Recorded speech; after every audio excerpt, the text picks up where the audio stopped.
gate of Avaris, crown city of Egypt, home to the Pharaoh, God to his people, welcomes the chief steward and the head of Pharaoh's guards, the most honored Potiphar!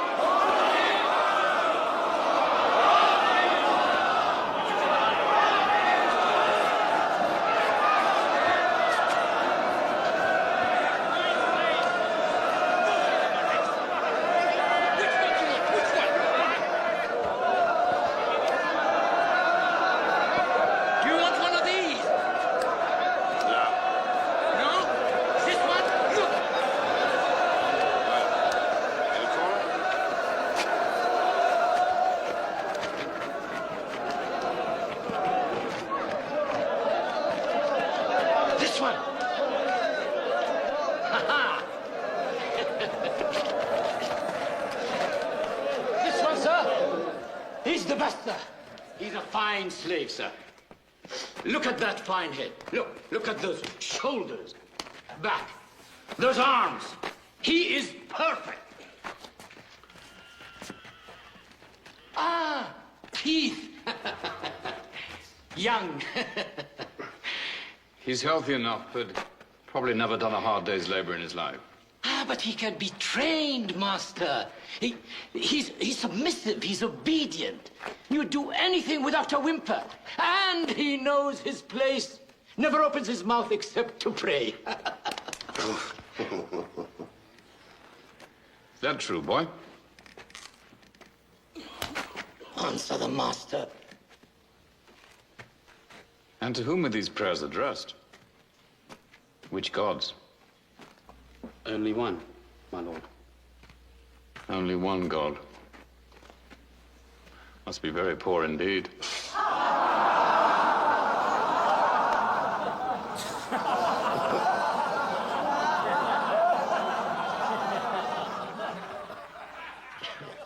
Well, boy. My one god provides all my needs, my lord. Well, he hasn't done very well for you now, has he?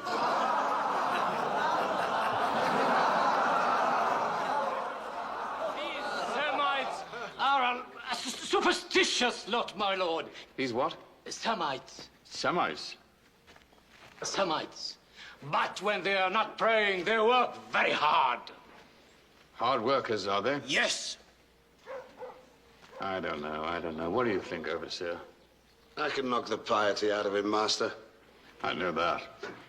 When I finish with him, he'll need a city full of gods. He's young. There would be 10 more good years in a slave like this.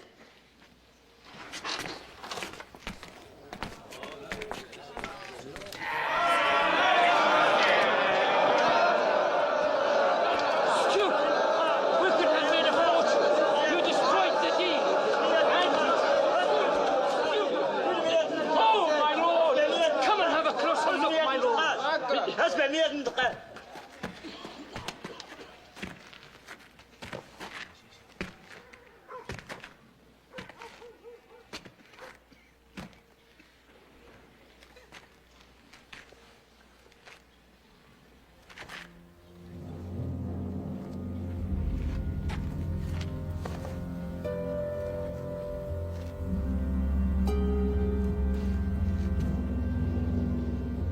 The boy's amusing. For a good price, I'll take him off your hands. He wants it! Did you hear that? He wants it!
You bathe each day.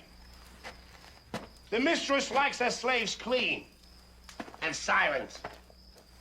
She sleeps 16 hours a day. Remember that. Before work each day, we give praise to Amun, Father of all gods, and praise is how you begin your life here. Praise to the all-powerful Amun! Praise to the all-powerful Amun! Praise to the all-powerful Amun! Praise to the all-powerful Amun! I thought you were pious, boy. Are you too good to praise our God? No, Master, not too good. Then what? I've only ever prayed to the God of my fathers. Well, you won't find him in Egypt. Don't you think you could use Amun's good graces? I need workers, boy. Not holy men. I just have to teach you to learn respect for my gods. Huh?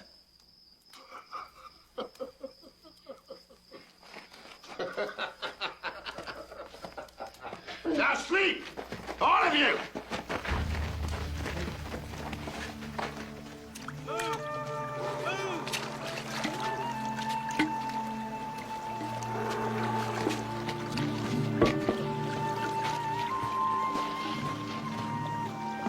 Nobody in the water.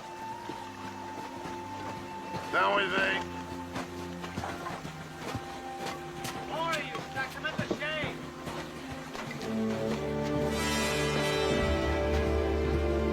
Fill the urn with water.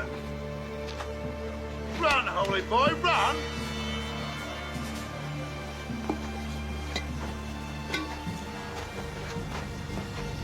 I said run!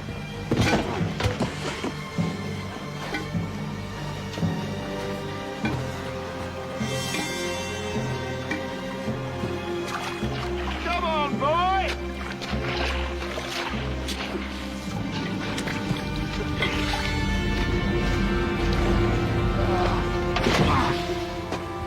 Where's your God now? Doesn't seem very powerful to me. Are you ready to praise Amun yet? Huh? Not ready?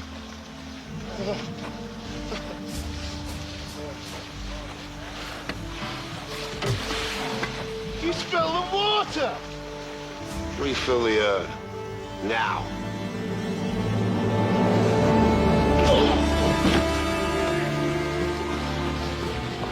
Fight you want, is it? Huh?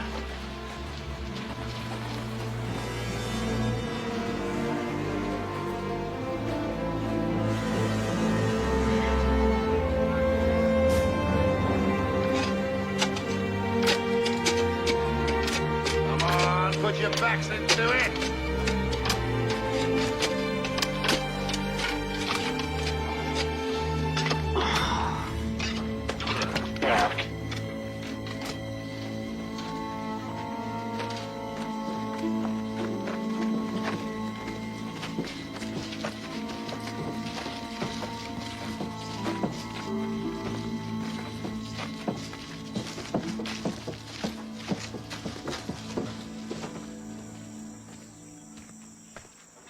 Very definite instructions.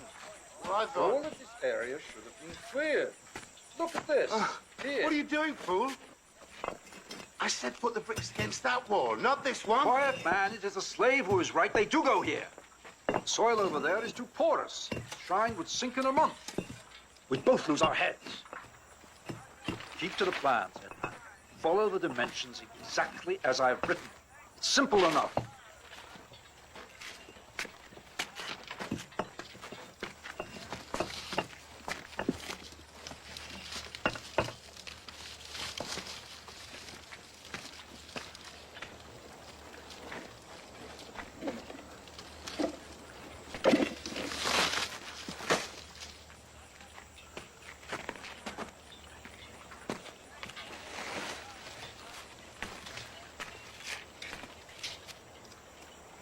Huh?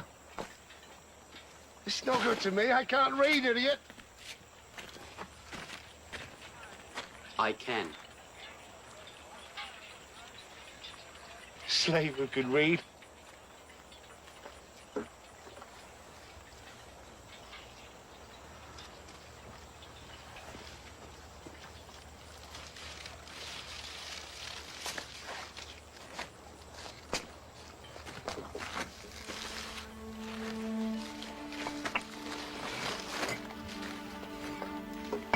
According to this, we begin here. That slave, who is he? Joseph the Semite, mistress. He understands drawings? Yes, mistress. Explain his bruises. Well, a slave's life, mistress. His lot is no different than any other. Well, it should be. A good foreman would see. This is a special man.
My wife wishes to compliment you, architect.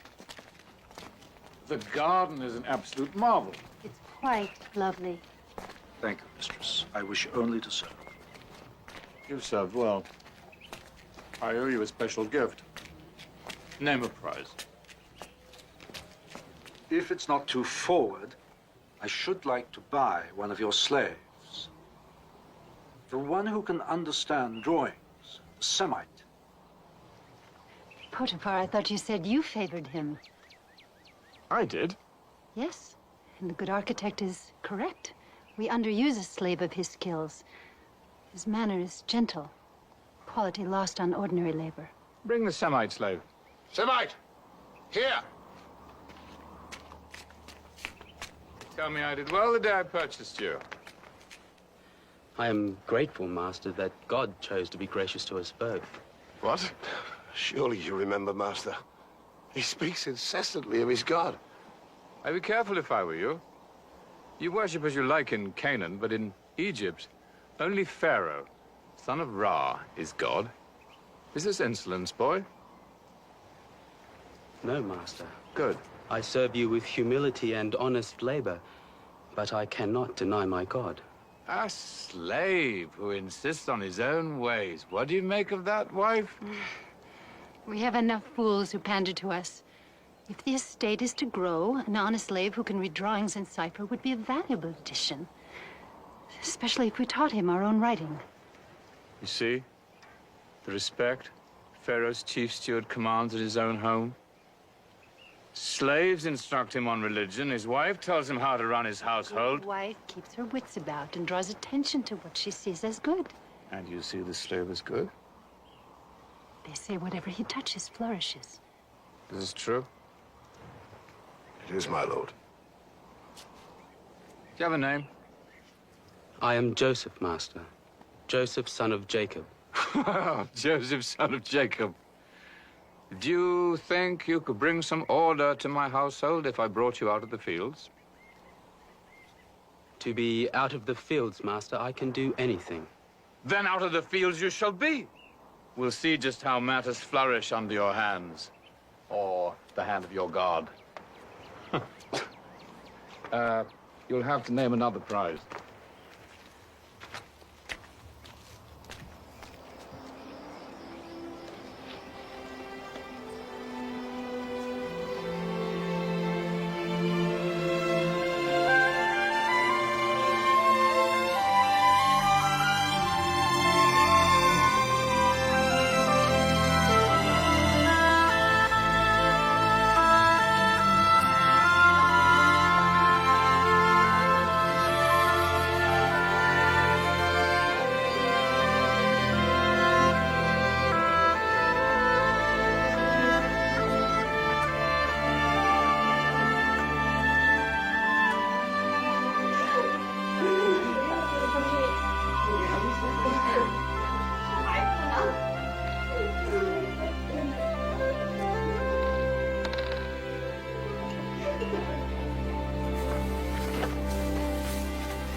We've already got as much in store as the whole of last year's harvest. And there's still plenty left in the field. Joseph, how do you do it? Ednan, I don't create the crops for harvest. Must be.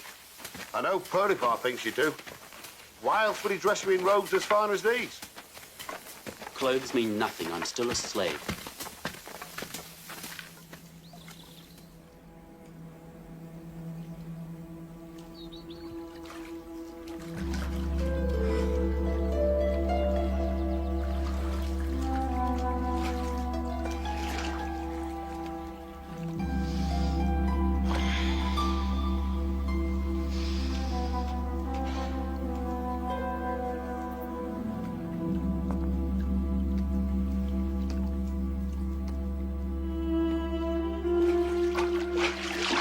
Mistress, please, you should not be here. Really? Has my husband elevated you to a position where you can tell me where I belong?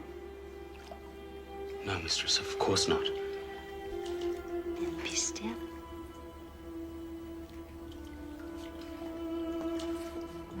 You have some dust on your shoulder. Here. Let me splash it on for you.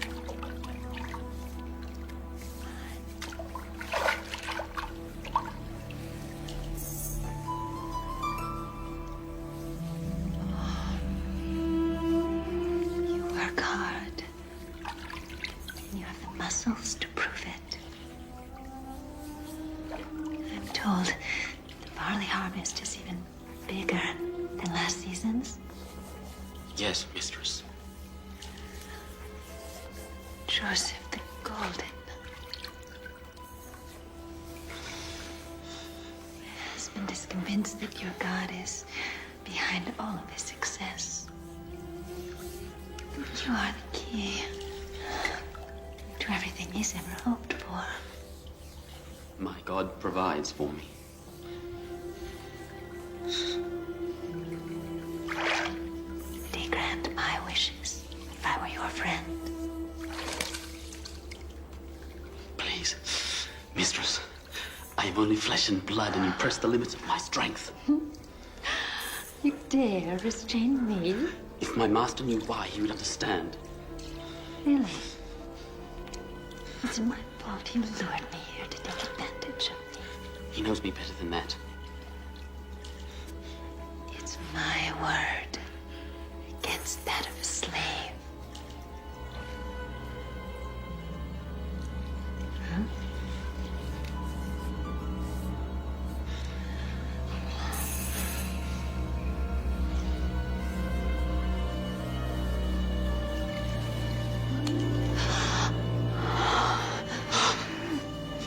Joseph. Oh, come. Oh, fly with me. Impossible. Potiphar has entrusted me with all that is his. The only thing I cannot touch is you. How could I betray your husband's trust and sin against God?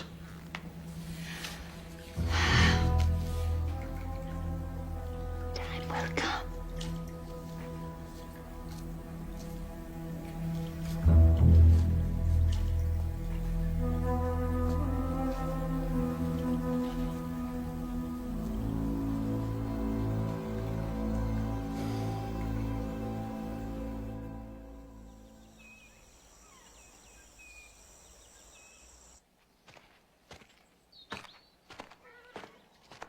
Joseph. Mistress, Joseph. I thought we understood each other. Oh, I understood you. But I think you misjudged me. So, I've decided to give you a second chance.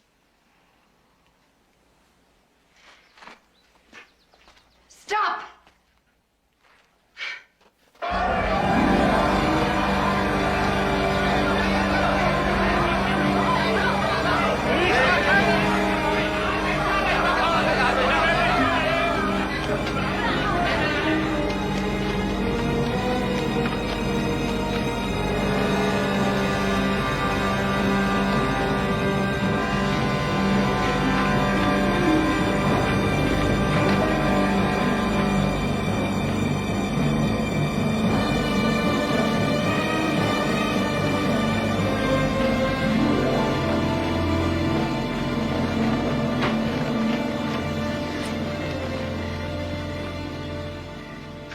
mercy.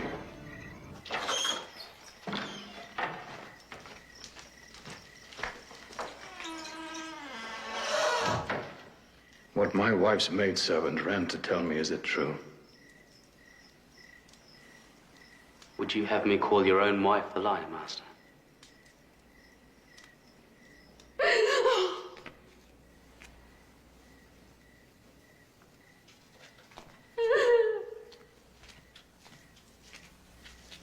Oh, Potiphar, what took you so long?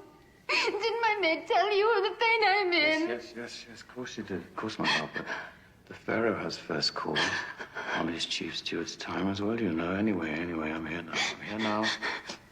And we'll right any wrong that has been done.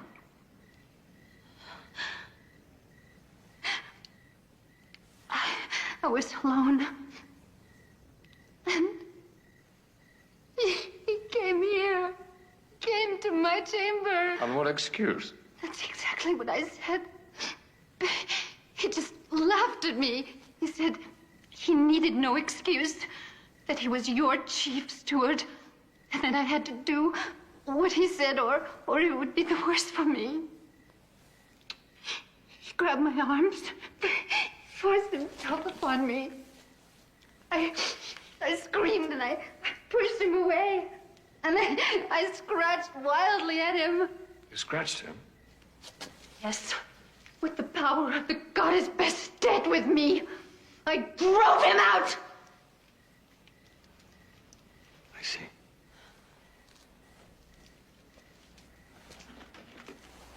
I want the full measure of the law, husband. The full measure. I want his death. Go, leave me with the slave. Come.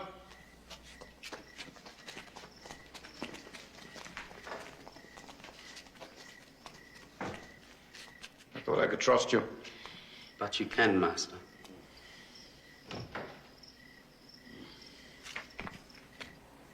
If anyone approaches, keep your hands behind you. Thank you, Master. Now explain yourself. How, Master? She accuses you of the vilest crime, Joseph, and demands the full measure of the law in vengeance, which means your head. And a man guilty of that crime would deserve nothing less. So you deny it? Yes, of course. But who would believe a slave pleading for his life? I deserve better than that from you. I've treated you more like a son than a slave. Trusted my entire estate to you, made you the law of my house in my absence. You, a slave! Your lands prospered under my hand. Which is why I'd rather not see you dead. Take me years to find another like you.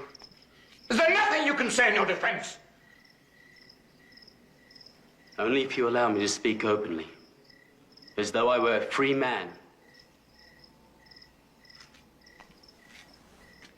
So be it. But on this occasion only, and no one must ever know, I allowed you such a liberty. You know you can trust me. I would never betray you, not after all the goodness you've shown me. Wouldn't you call forcing yourself on my wife a betrayal? Of course I would. And I repeat, I would never betray you.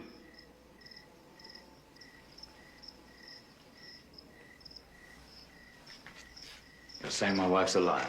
That's not my place, Master. But whatever happened to her was not by my hand. I could not do such a thing. No, you couldn't. It goes against everything I've ever seen in you. By all the gods, why this now? When things are going so well for my house.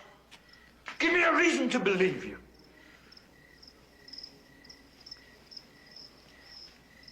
When the blood runs hot, a man forgets his acts have consequences. I have seen the evil that comes from rape. It is hateful to me, and an abomination in the eyes of God.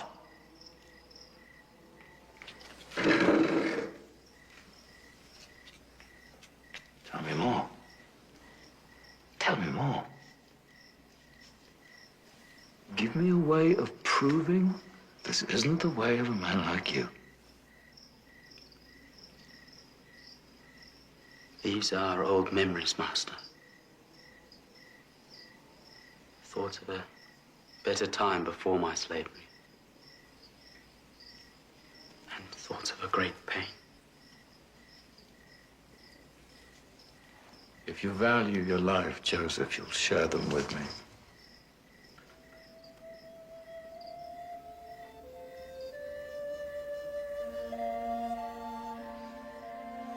I was only a child. And a happy one in so many ways.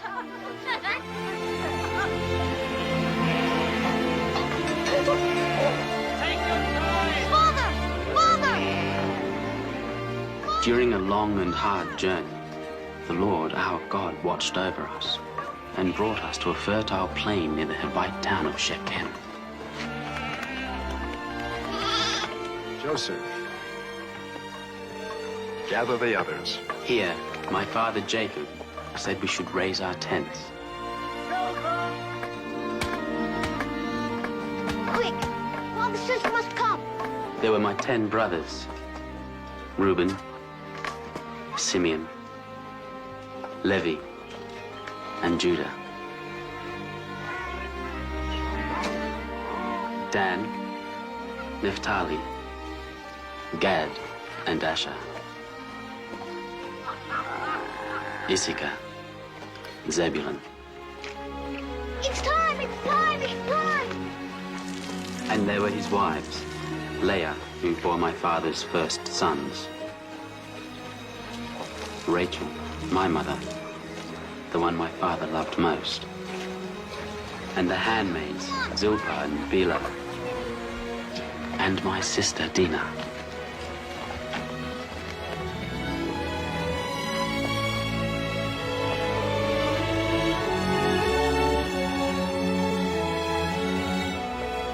It was a happy time, Master. A feeling we had finally come home. The Lord is truly our shepherd. He has fulfilled the promise made to me at Bethel and has led us safely back to the land of my fathers.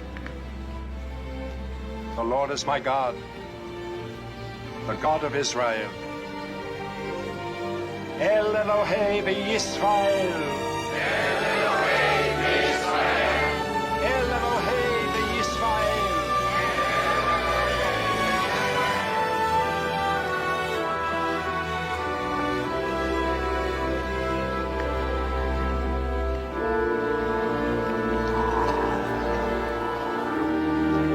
Nothing.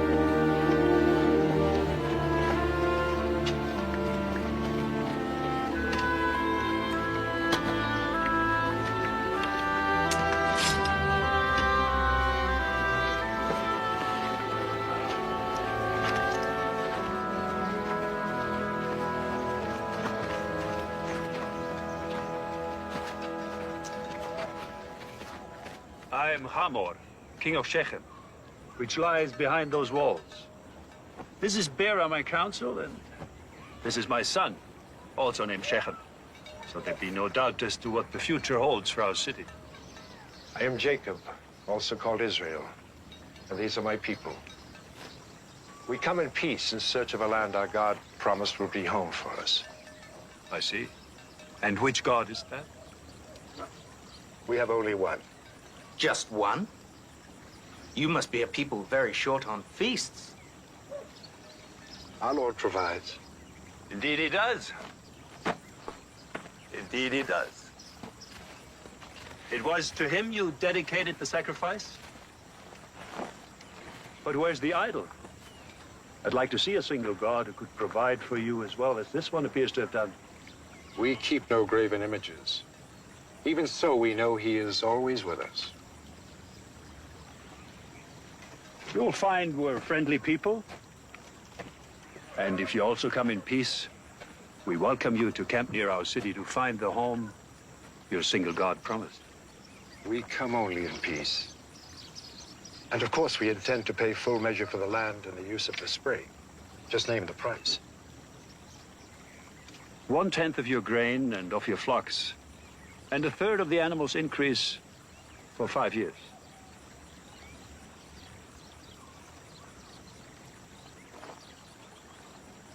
Done.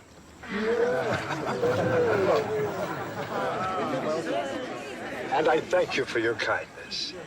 We shall be worthy neighbors. Neighbors, yes. Strangers, no. In a week, we honor the goddess Astarte, with a marriage followed by a grand feast. You must join us. But we're so many. Then, at least some representatives.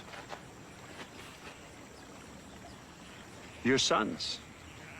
Perhaps the young girl here. Your invitation is kind. Count upon some of us being among your number.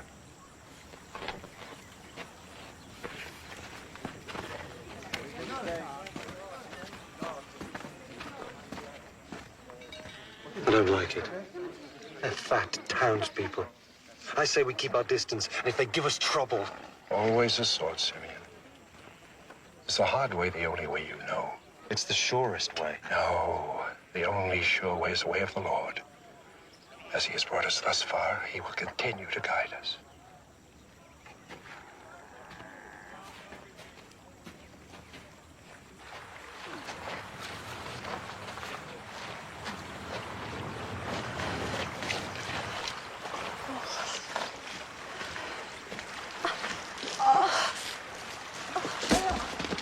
Leah! Leah! Silver, quick!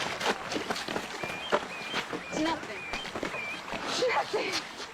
This new child of yours just keeps telling me that he's almost ready. Are you all right? Yes, it's nothing. Go. Go. Go. It's It's all nothing. right.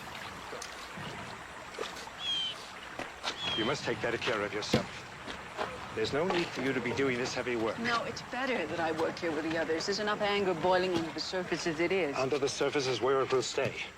Why else settle here, even pay more for the land than it's worth, if not to give you a chance to rest before you give birth? Because there's also proof that the promises are coming true.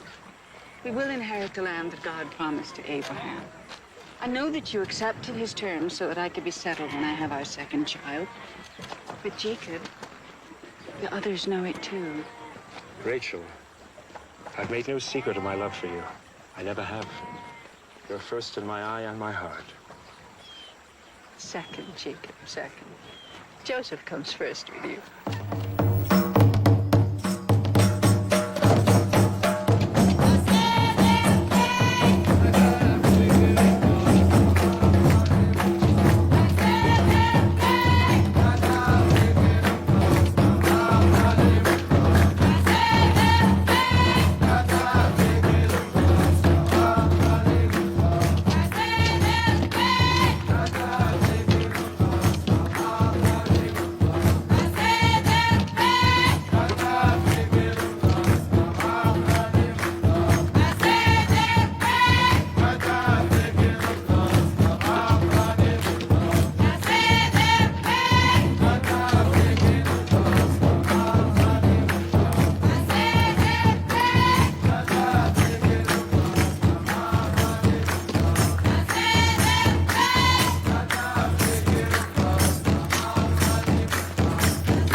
Wait, my dear. You're Jacob's daughter, aren't you? Yes, I am. Let's sit here.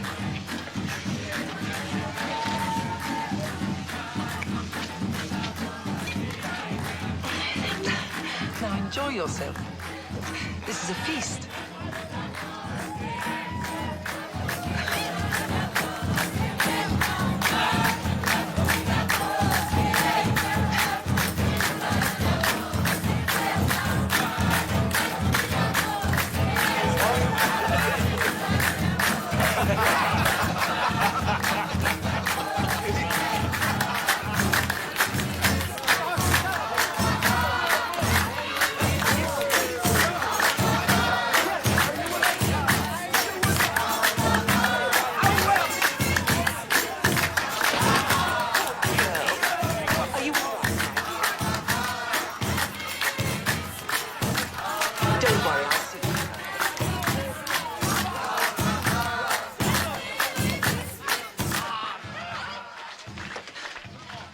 a quiet moment to gather yourself together.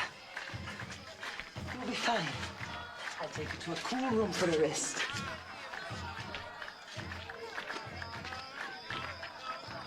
You need to rest. Lie down here for a while. You'll be fine.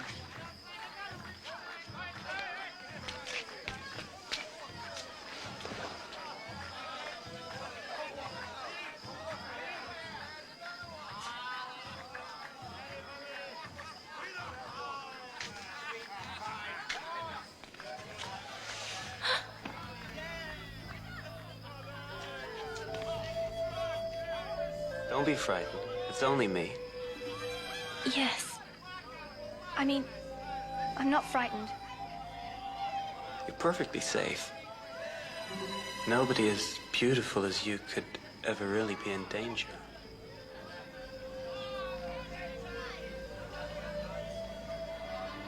You're a woman who can have anything she wants. Yes. Not really a woman, just a girl, really. No, a woman. Whose face haunts me at night, whose smell makes my head spin. Please, I have to go. I shouldn't be here. This is exactly where you belong. With me. Stay away, brothers. Simeon!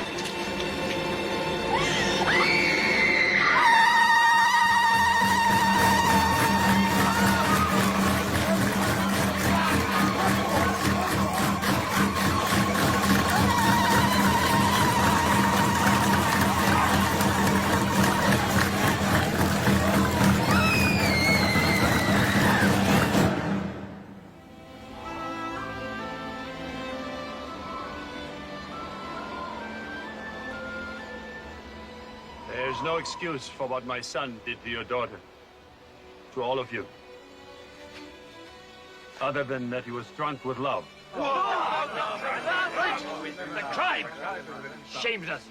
Violates all laws and traditions. No love can come from violence. I gave you my trust, my friendship. Please, Jacob, listen.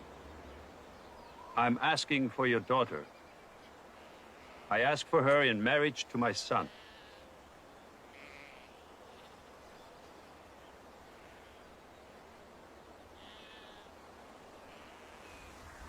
I'll do anything, whatever you ask. But I beg you, let me marry Dina. Your people and mine can be one, Jacob. We will take your daughters as wives, and you will take ours. Then you'll be strangers here no more. That you seek a peace that can wash away the stain of violence is good. And appreciated. But our traditions and beliefs demand that we can only marry those who worship our God. And our God alone. He's a good God, your God. We see his presence among you, see how you prosper. We watched your sacrifice to him. We respect your beliefs. And we can learn to worship as you do. And you can embrace all our rituals.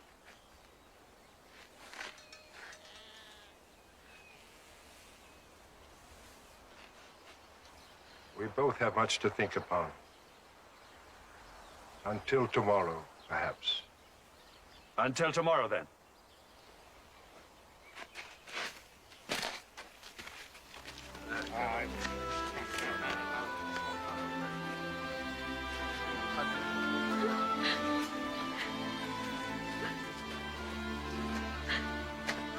Be strong.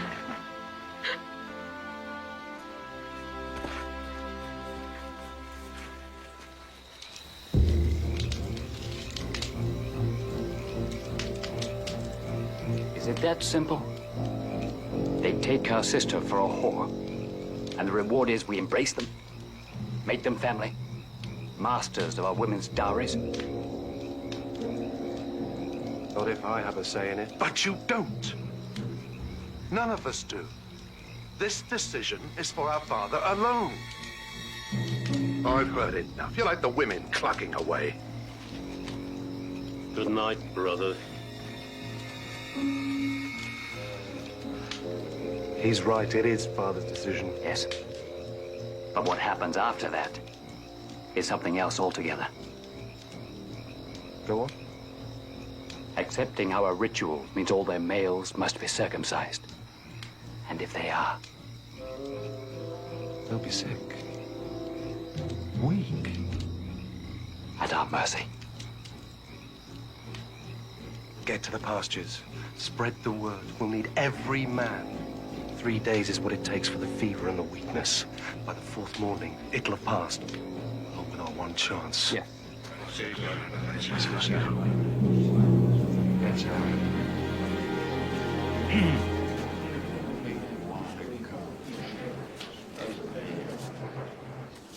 Well, Israel, have you thought upon it? I have. And I see great wisdom in your offer. But have you considered what you must do to marry amongst us? Circumcision is a harsh demand to make of grown men, Jacob. But absolutely necessary. It is a sign we bear on our flesh of our covenant with our Lord. A proof that we embrace his commandments. Only then can we be allowed to be united through marriage.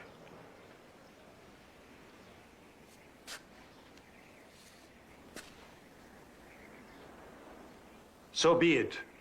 Our men shall be circumcised, and we shall be united in peace. A new and strong people.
Madness!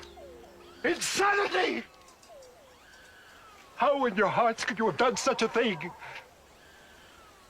Ruthless, merciless. Is this the good way, the right way? You have brought ruin upon us. Someone had to defend Dina. She can't be treated as a whore. She was to be treated like a bride. You have broken the peace and used our traditions for vengeance. Now Shechem's neighbors will join forces against us. We're so few in number.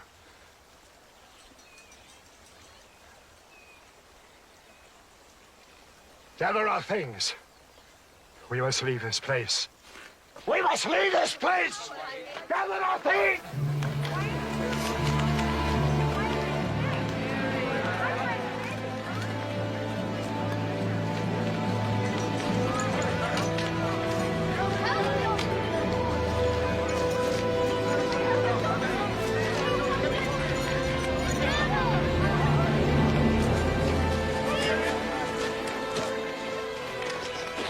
And so we were forced to leave the land that held so much promise. We went up to Bethel, where my father had once erected a monument to God. And again, God spoke to him. As my father told me, the Lord said, "Be fertile and increase. A nation, an assembly of nations shall descend from you. Kings shall issue from your loins. The land I gave Abraham and Isaac I now give to you, and to your offspring to come I will give this land."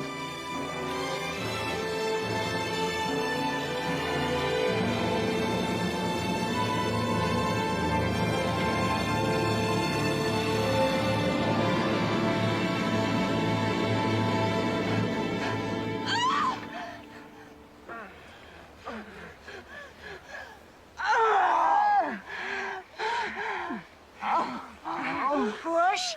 Push, Rachel, push!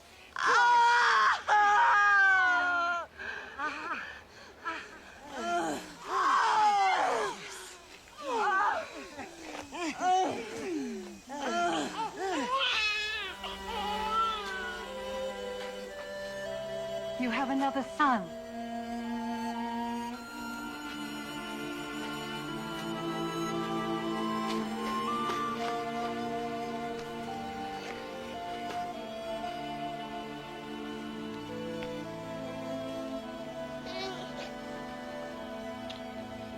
Rachel? Rachel? Stay awake, Rachel! Jacob! Rachel? My sister! Rachel! She's dying! Oh.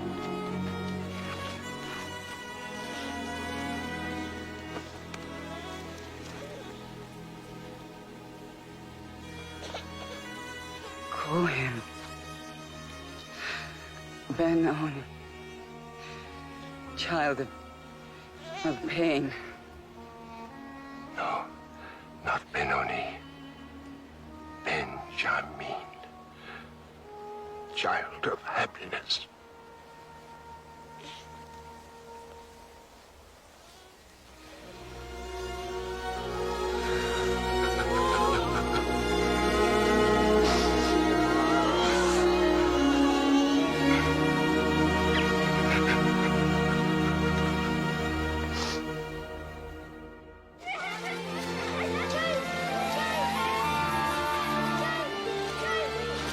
Benjamin! Benjamin! Benjamin! Josie! Benjamin! Oh! Oh! Catch you, Benjamin!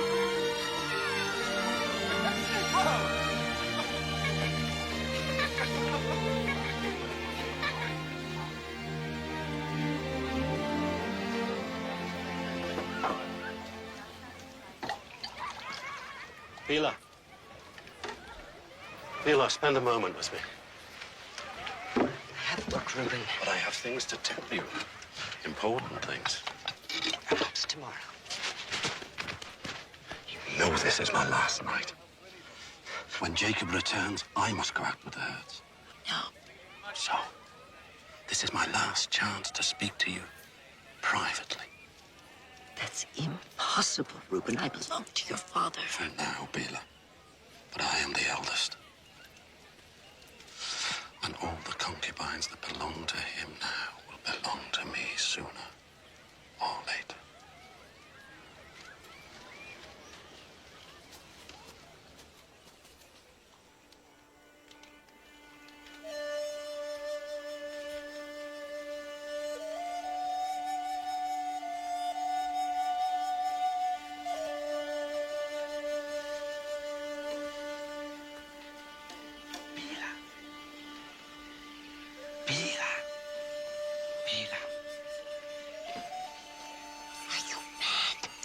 You've been sleeping in here with me. Come, come.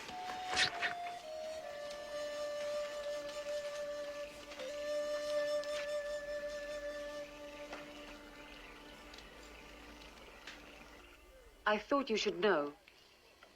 I should send them both away. Go! How could he do this to me? How dare he do this to me? Reuben seduces Bila, Rachel's maidservant who bore me children. Bila is like a mother to Benjamin. Your sons give me nothing but grief, forcing us to leave Shechem like thieves, forcing us to take Rachel on a trek that killed her. And now this! He was wrong. I know that. But once you speak to him... No more words! Things must change. Reuben is my firstborn. Your first son. No more words!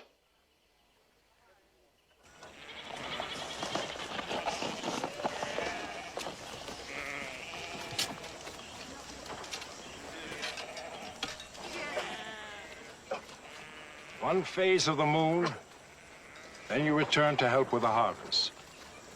Be careful. Be alert. While you are gone, Joseph will be in authority. You will hear his words as if they were mine. Joseph! Is this a game, Father? I am the eldest. And the one who shows me no respect. You and Bila shamed me before the entire camp. Simeon and Levi betrayed my word at Shechem. If my sons will not honor me, I cannot honor them.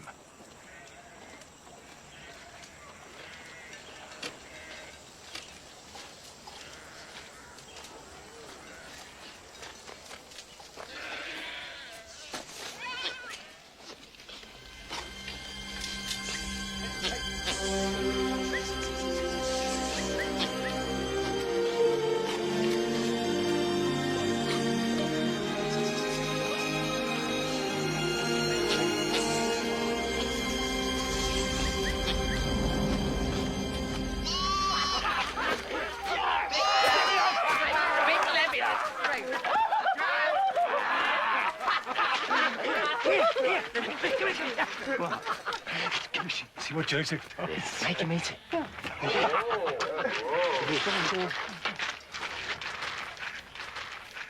Meat for supper, little brother. Meat? Me? From where? A sheep. You can pick the one for slaughter if you like. Me, never. Come on. Brother specifically forbade us from... Well, he's not here, is he? Forbade us. He's not stuck out here alone, baking under the sun, living on dried fruit. Here's a nice fat one who'll stick to our ribs. But what will you tell Father? He won't find out. At least he'd better know. No wagging tongue. He'd lodge him. Not our fault. The poor little lamb strays off and gets mauled by a mountain lion. Understand, little brother? What difference does it make? He's got more sheep than anyone else in Hebron. But Father, put me in charge of the sheep. And be quiet.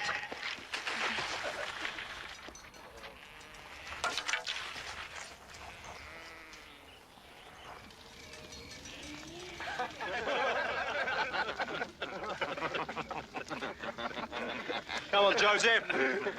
Have something to eat. It's only a lamb. Poor little thing, mauled to death by a mountain lion. Eat. I'm not hungry. Look at the hide. Any fool can see it was killed by a wild animal. A close look. Hey!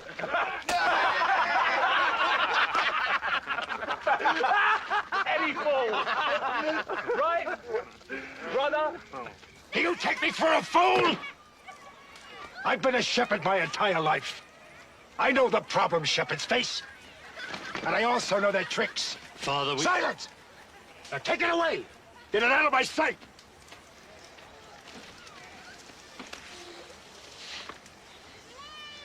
At least now we know what to expect from Joseph.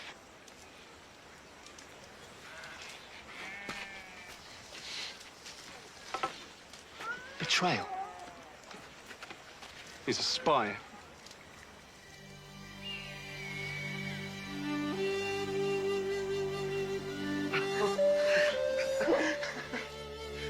certainly looks like a prince. So tall and strong.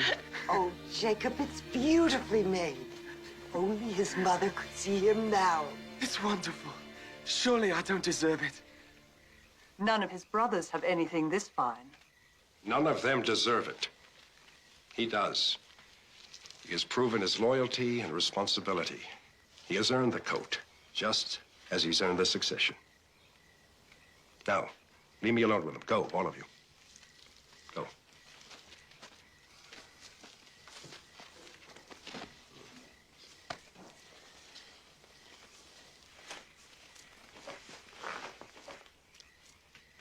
I'm honoring you, Joseph. Naming you my heir. Next in line as head of the tribe. You can count on all your sons, Father. Some more than others. Simeon, Levi, Reuben. I can never forget what they did. The coat is a mark that you will carry on the line. When you wear it, remember, it is a robe of honor.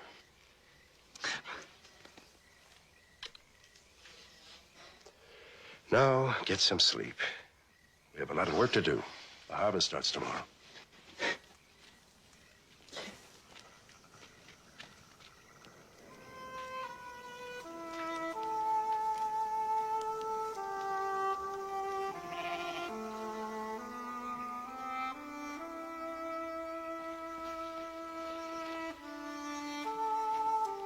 Joseph, tell me again what our mother was like.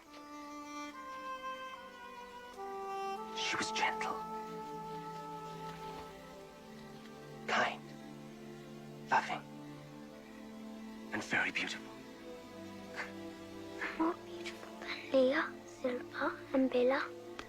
Yes, much more. Is it true that I killed her? Of course not. Where did you ever get such an idea? I heard some women say that she died because I was born. That's foolishness, Benjamin. That's not why she died. Why then?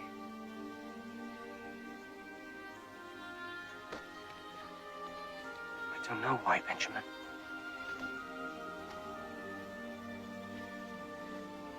People are born, live, and die. Even the stars fall and die. And the sun sets every day just to be reborn the next morning. I wish I'd had known, Mother.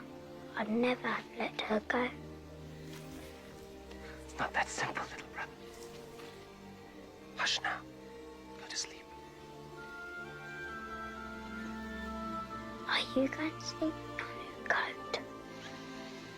Yes. I love it so much.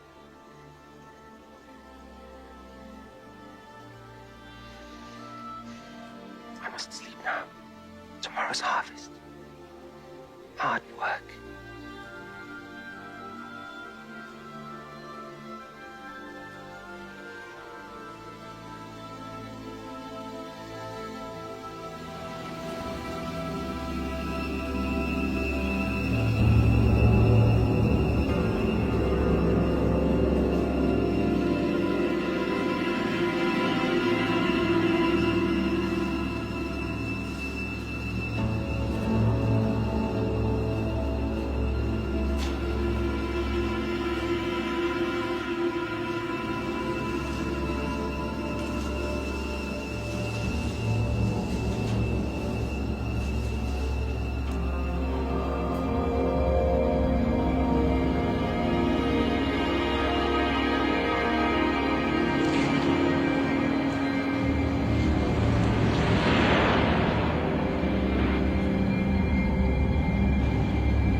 So, then, we all began to bind our sheaves and brought them together and set them upright.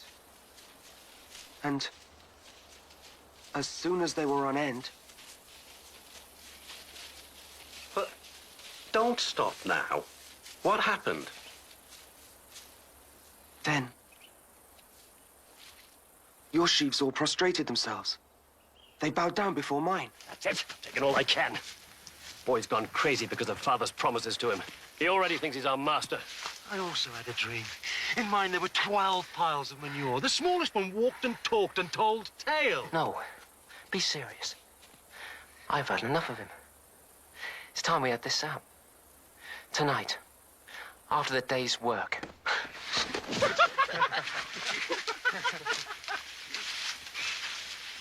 We'll see what Father thinks about this.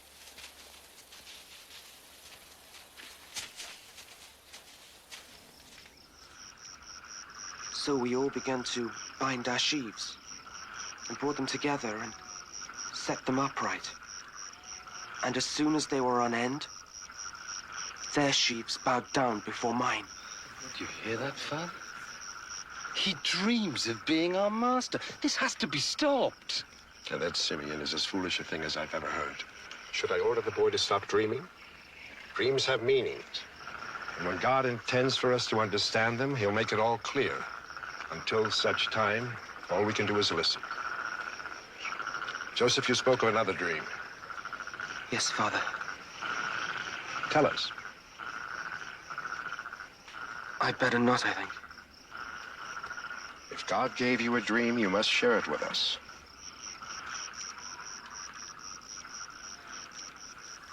I dreamt the sun and the moon and the stars paid homage to me. I don't know what that means. Am I the sun, perhaps? Surely not. Your mother, the moon, your 11 brothers, the stars. I mean, should we all bow down to you? Now you've listened to this madness, perhaps we can go back to the way things were, the way things ought to be. Yes, I'm sure you'd like that. But Joseph's dreams do not change what happened at Shechem, or with the lambs of the fields. Dreams do not change my decisions.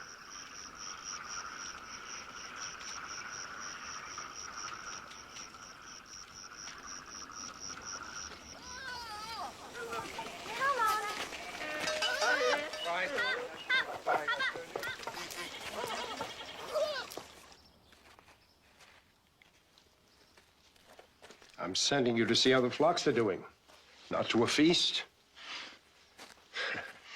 Son, you're getting older, bigger. And where once your brothers might resent you, as you gain strength and position, they begin to feel very threatened by you. I want you to try and make peace with them. Yes, Father. That's also what I want. But sometimes the anger is... Time will ease that, if you're more careful of their feelings. Joseph, they're different than you are. They're all brought up together like a pack of lion cubs. You and Benjamin are the children of my old age. You were given more attention, perhaps, but your brothers see that as more love. We both must help try to make them see the truth. Understand? Yes, Father. Good. Then go safely and with a steady pace. You should find him within a 2 days' journey.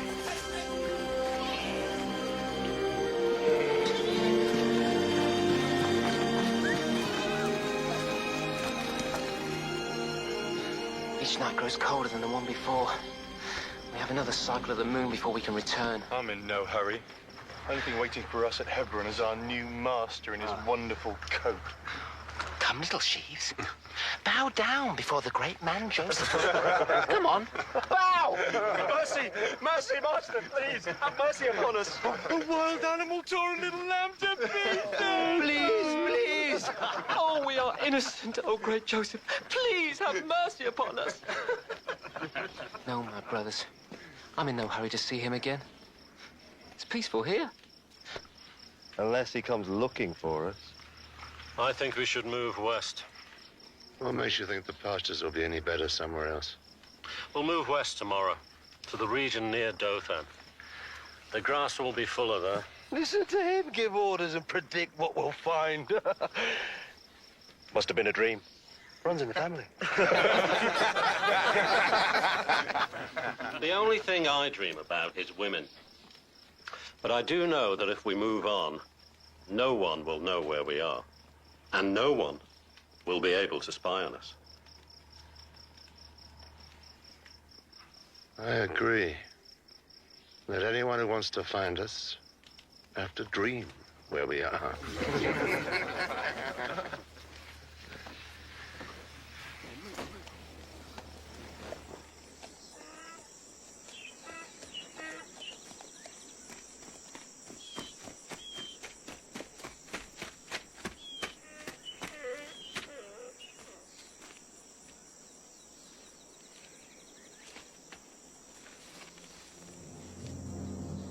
What are you looking for?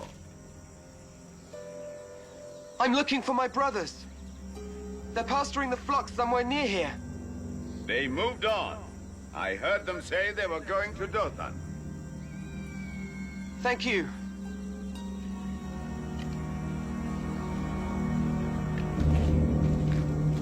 Are you sure they went west? Last night, I dreamt I was on one of those big ships that dock in Jaffa. I had 3 women. One had red hair, the other gold, the third... Your dreams don't count. You're not Joseph. I wonder. Father wasn't so pleased with his last dream. That's right. Yes. What if they are prophetic? All of us kneeling down to him. Father, too. Sickening. Stop it. It's only a dream. We'll end up bowing and scraping to him, crawling to beg for favors. Stop it.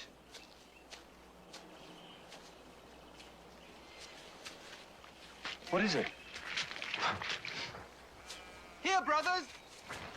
Look, the dreamer himself. And in the coat. I swear I could rip it from his back. Father sends you fresh food!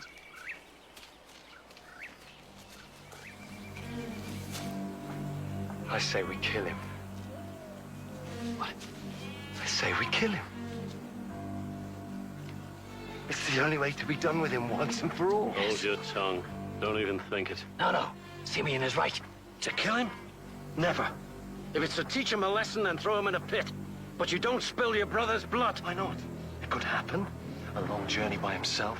Thieves. Or a mountain lion. Wait. We tried this with the lamb. Father saw right through the lie. Imagine what he'd make of this. The fact that he caught us in the last lie would make this one all the more believable. Yes. He'd never expect us to lie a second time, especially about Joseph. Brothers! Well, this is the only chance you'll ever have to be done with him. That's right. To assume our rightful place once the old man's gone. Do it! Close your minds. You can't spill a brother's blood. Have you thought of the curse which will fall upon us if we do this? Stop it! Stop it now before it's too late! Stop what? Ignore him. Don't speak to boys who come to work in groom's clothing. We come in search of more tales to tell. Father wants a report, and he thinks I'm the one to do the job. He told me... Forget what he told you. You report on me, and it'll be the last thing you do. Simeon! I'll do as Father instructed. Simeon, stop it! I'll do as Father tells me. And your warning smells of too much blood. Hold him back! Stop it,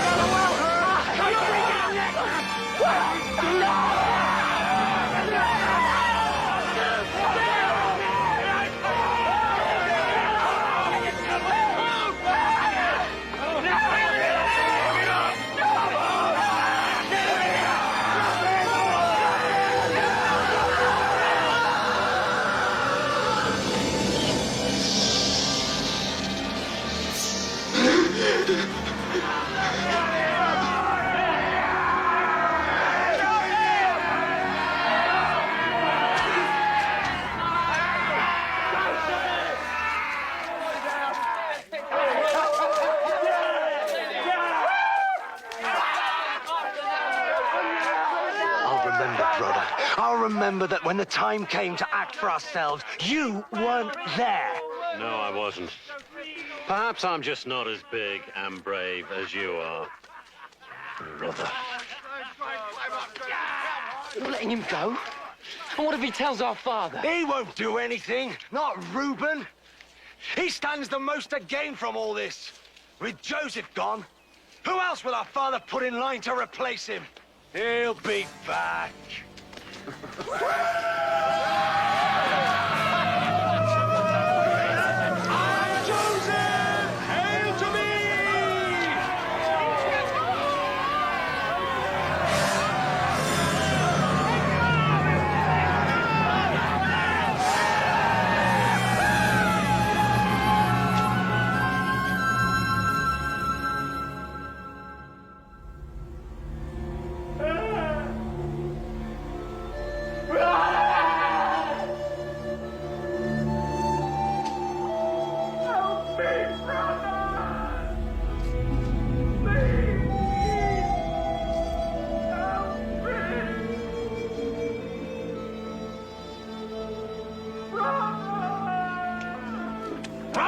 You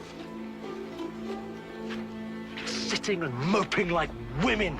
What's done is done. Now let's get on with our own business. The boy is our business.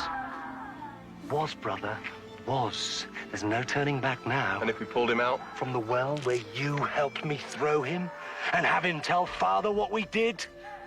At least he's not dead. Well, we could always tell Father we're just trying to teach him a lesson. And Father will teach us a thing or two. The flocks are his, the tents, the food, everything. I've worked too hard to be disowned and left with nothing. No, brother, we'll have to see this one through. Because what our Father doesn't know can't hurt us.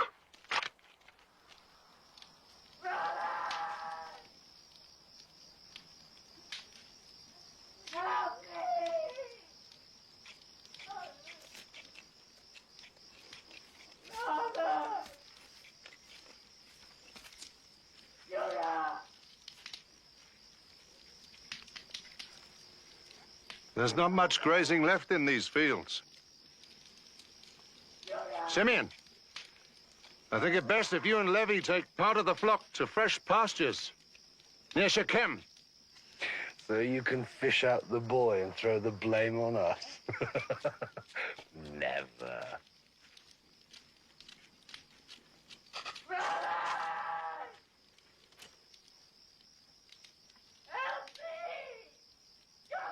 Oh, do something, Simeon, before we all go insane! We should have killed him. Shut him up. You want to fight me, brother? If that's what it takes. But you're not going to kill him. And you're not going to fish him out. If that's the only way to avoid a brother's blood on my hands, then fish him out we will. To avoid spilling his blood, you'll have to shed mine. If you can. But I'm a reasonable man. I'll give you till dawn to come up with another suggestion.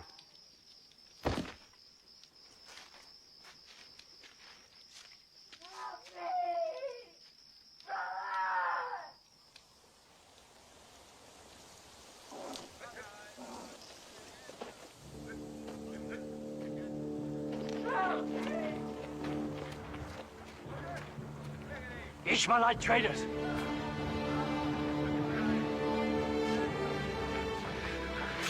Now the boy must be killed before they hear his damned whining. No. They're the answer. Them? How? They can take you for a slave. Down to Egypt. Then at least he'll live and our hands will be clean. If he escapes, comes back and tells Father what happened. Ishmaelite and Egyptian slaves don't escape. They pay for him. There's money in it for all of us and no blood.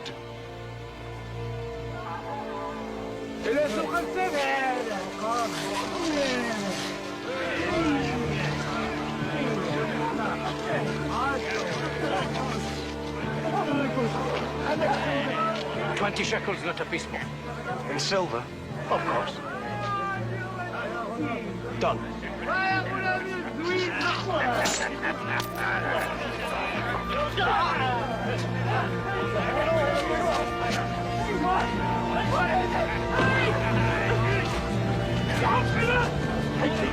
'Brother! Help me! Please! Brother!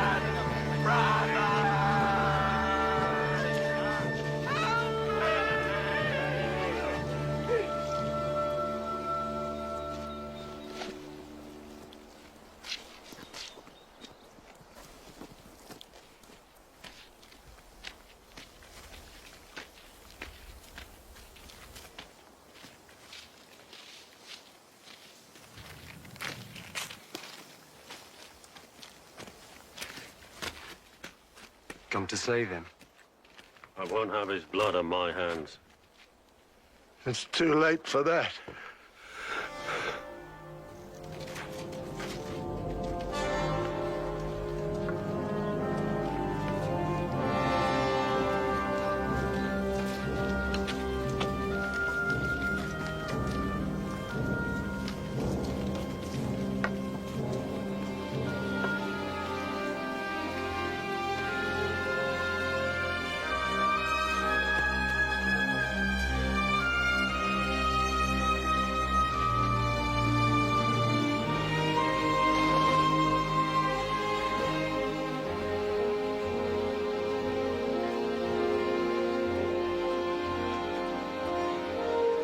I found this on the road.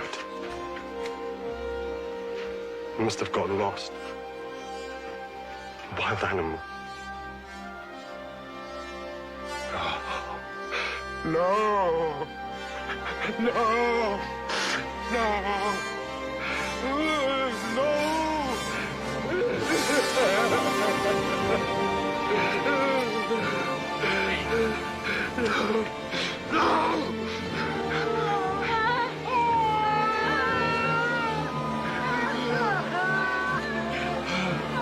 What's left of me if Joseph is dead?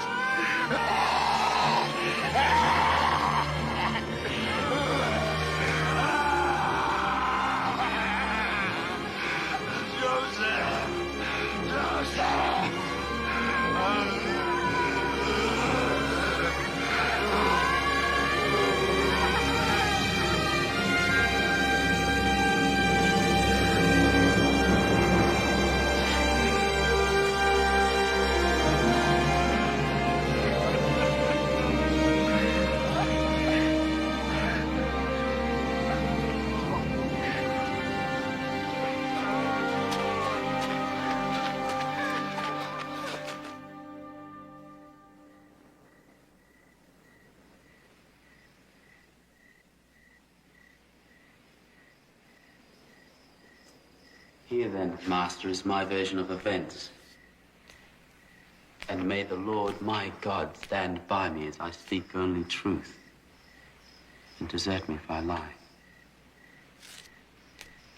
If you lie, I will kill you. It was the last day of the harvest festival. The gratitude to the gods. I set about arranging the house, believing it to be empty.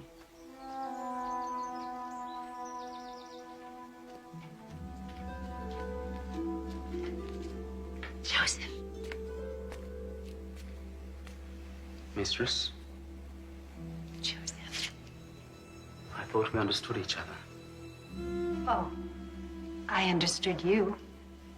But I think you misjudged me.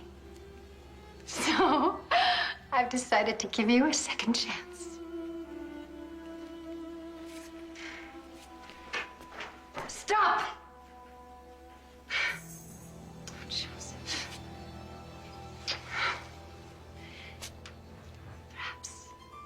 Perhaps if we talked more,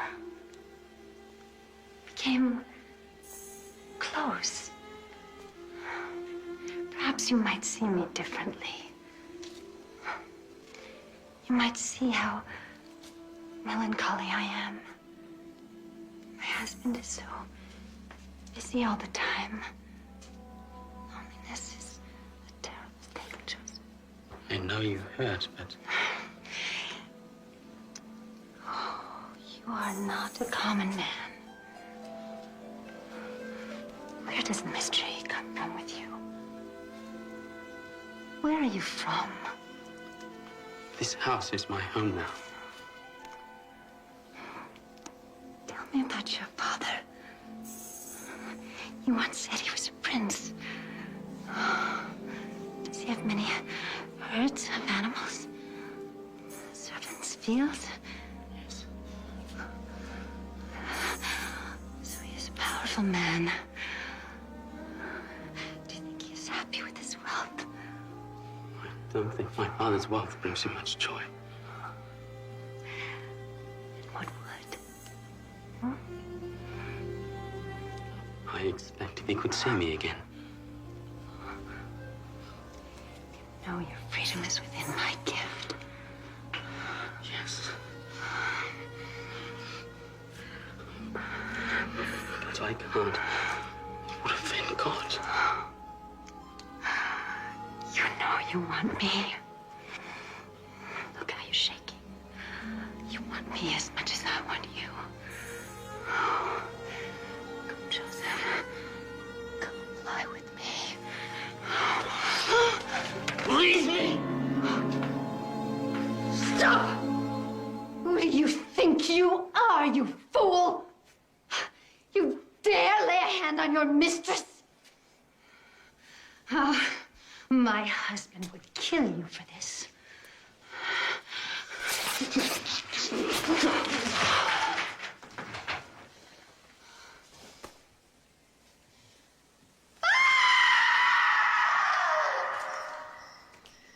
Is that all? As I swear before the Lord my God.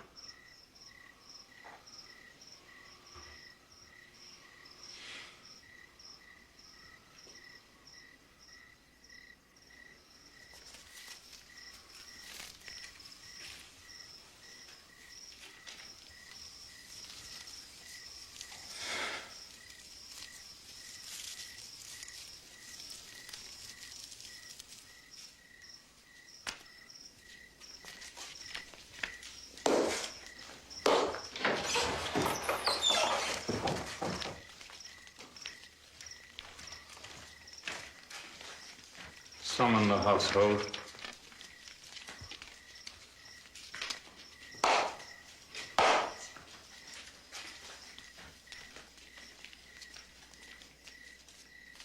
Good.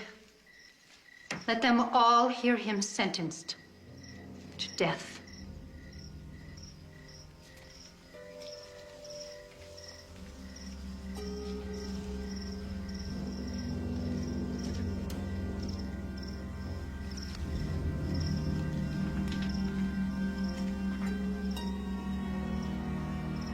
I have heard the reports and weighed them. The slave is guilty. Here then is my decision. As I say it, so it be written, so it be done. The slave is to be taken to the Pharaoh's prison and held there at my pleasure. The jailer is to report to me weekly on his treatment and his progress. Thus is this matter now closed.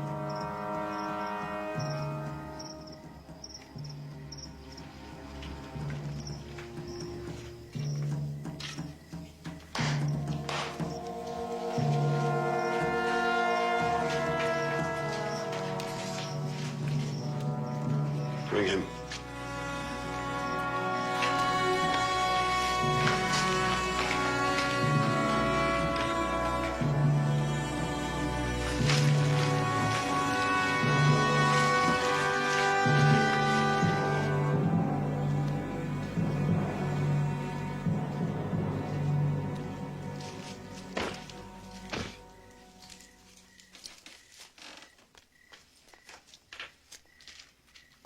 You humiliated me.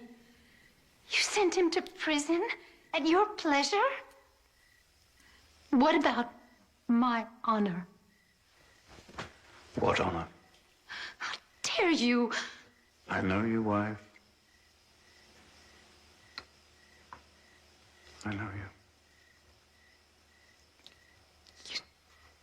Don't understand. Whatever you believe of me, how can you let him live? How can you humiliate me like that?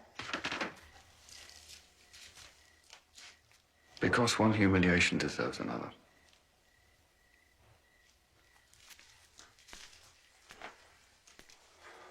Wife. Anyone who knows Joseph also knows that if he swears by his God, he's telling the truth.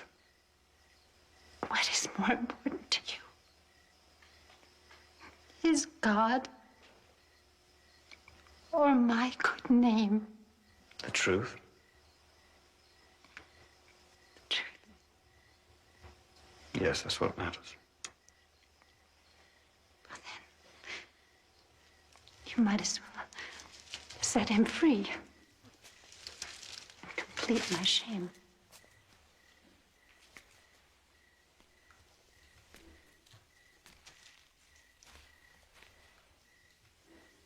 Wherever he is, whatever happens to him, he is free. Because his God is with him.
Peace be with you, Master. Do you know about this?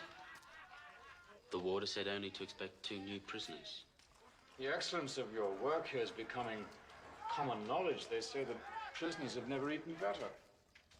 The warder's never been richer. The Pharaoh has never had to spend less to keep his jails running. 10 times a day I'm asked how you do it. God blesses my work, Master. As I've seen for myself. And I know that one day he'll see me gone from this place. Well, he'll have to deal with the Pharaoh first. I'm not so sure they're on speaking terms. As you see, 2 very fine specimens. Fine garments, royal eye tattoos, and of station and breeding. Fat one is, well, was Pharaoh's baker. The scrawny one is cupbearer. Important men. How did they end up here? Accused of theft. Of Pharaoh's bracelet of the sun. The mark of the true sun god. It's gone. Missing. And Pharaoh's seers and prognosticators say that one of these two is the culprit. Then their lives are over. Probably. But you never know what can happen. And in case they ever get out of this place and find themselves restored at court, it would serve you well to serve them well. You understand? Completely, Master. You do this well, Joseph. And you can give me a valuable ally when the time comes to plead your case with Pharaoh himself. May your God be with you.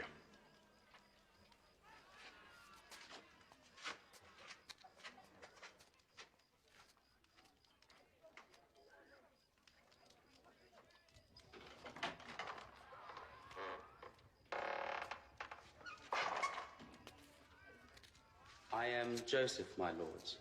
I have been instructed to attend you during your stay here. Are you the warder? No, my lord, his servant. You must be the Semite who does the warder's work for him. I am honored that you know of me, my lord. Huh? Yes. The court knows how well you serve your masters. And their wives. There are many stories that have no truth, my lord. Are you calling Potiphar a liar? Slave? No, my lord. Are you calling his beautiful wife a liar? I accuse no one, my lord. Really? Well, I accuse you, slave. I accuse you of staining Potiphar's wife's good name. Of calling Potiphar a liar! Guard! Guard, come here!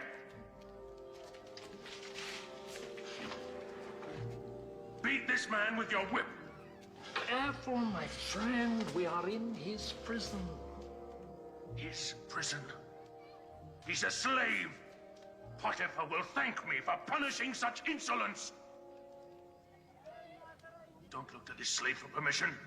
I serve in the court of the Pharaoh. God on earth! Do as I tell you!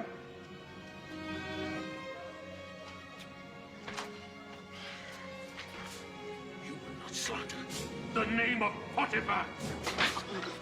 You will not slander the name of his wife! He will praise me for upholding his honor! Slave! Slave! Slave!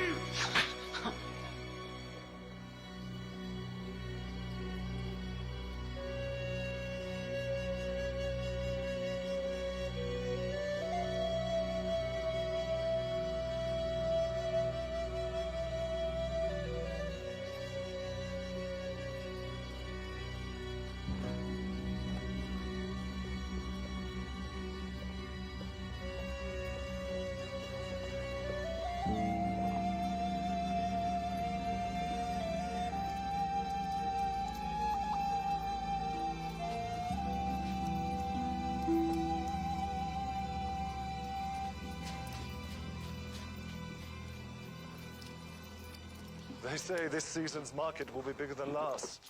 I hope so. It gets harder and harder to scratch out a living. So do I. You don't have the animals to prosper, you know that.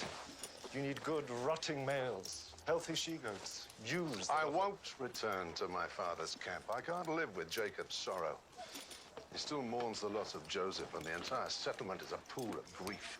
As a widower, I've enough of my own.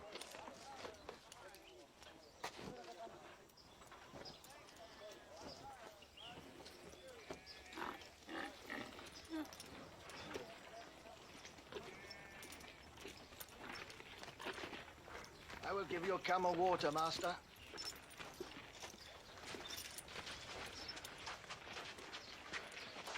Now there's a sight. A whore. A Canaanite who hides her face. They're always bewitching. It's a strange custom, but it adds to the mystery. Traveler, lie with me and ease your mind. By lining your pockets. Who can put a price on a moment's escape from the troubles of the world? I have no money with me.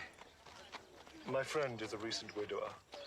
And while he may not have money with him, he does own fine flocks, perfect animals, the softest fleece you've ever felt. Though I can't say what someone like you might have felt. I see no herds. You're at the market. I could bring you a sheep on the way back. Tomorrow. And until then? Only my word. Then you can leave me your staff and seal as a pledge. Tomorrow, when you bring the fleece, I return them.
Life is hard on you? A barren daughter-in-law that buried my first son. People die. They do. But as is the custom with my people, I forced my second son to marry her so that his brother's wealth would not be lost. And he too died. Misfortune indeed. You have other family? 11 brothers. Once there were 12. But the second youngest was taken by a wild animal. And ever since, not a day passes but my father sheds a tear at the youngster's memory. His sorrow was so thick I had to leave and start my own encampment. You grieve as if the boy's death was your fault. Never. In no way! Why would you even think such a thing? No injury intended.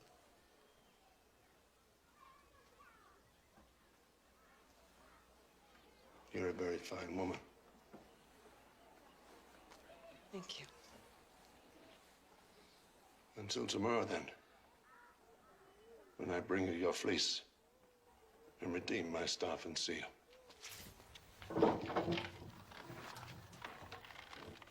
Until tomorrow.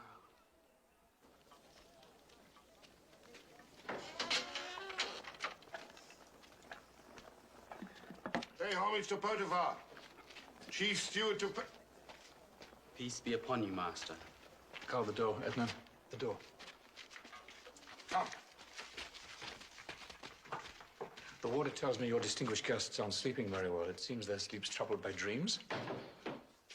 They're not alone. Strange dreams. Full of signs. As soon as I learned of this, I came myself. Because I know of your gift for reading the messages of the night. Hence a chance to redeem yourself by interpreting for them. You can't remain silent now that they know you have the special gift. How do they know? I'm due back at court. Pharaoh's men work night and day to retrieve the bracelet. They'll have it before long.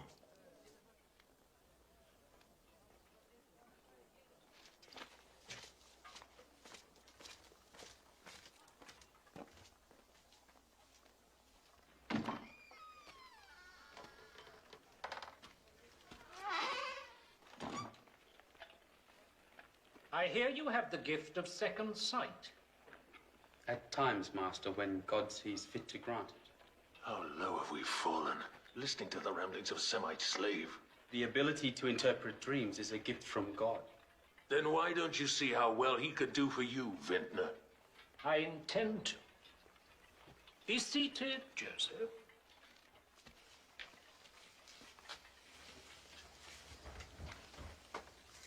Here is my dream. I was in a vineyard in the countryside. There was a vine in front of me, and on the vine were 3 branches, one of which began to bud. Now, no sooner had it budded than it blossomed, and its clusters became rich grapes. I had Pharaoh's cup in my hand. I picked the grapes, and I squeezed them into Pharaoh's cup. And then I handed the cup to Pharaoh. Now, can you interpret?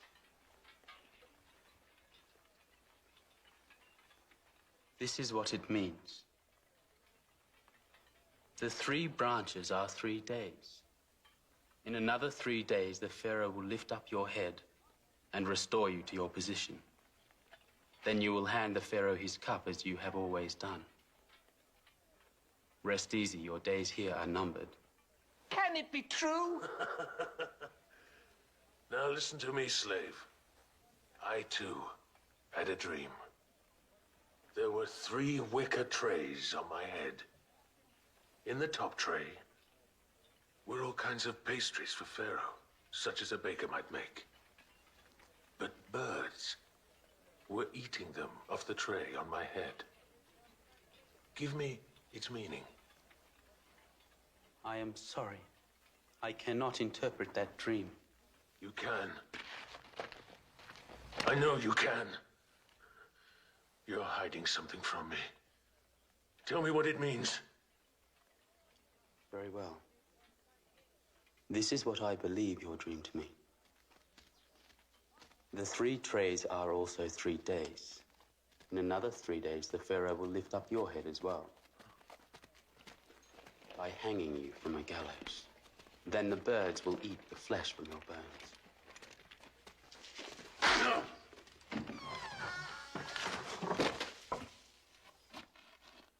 Pharaoh's bracelet has been found. Warrants have been issued. What does it say? She promised she'd be here. More to your good fortune, she's not. You kept your end of the bargain. If she's not here, then you get the sweet memory of her bed and get to keep your animals. I gave her my staff and seal as a pledge, remember? Come. I think I can find her home.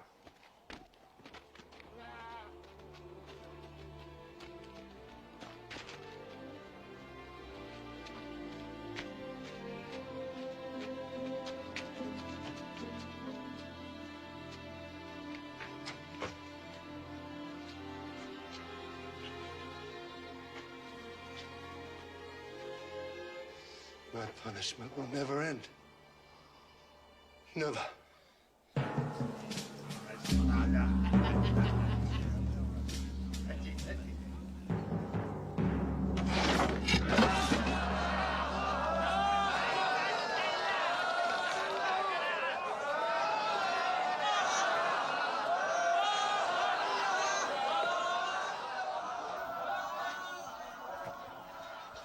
I am most grateful for your judgment in this matter. I always knew, even in the darkest days, that I could always... Yes. I trust my master's stay here was made as easy as possible. Yes, yes.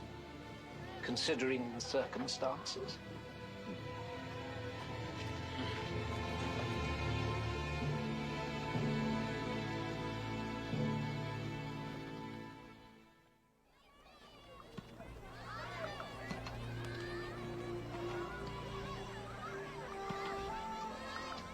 Now repeat everything you've learned, Benjamin.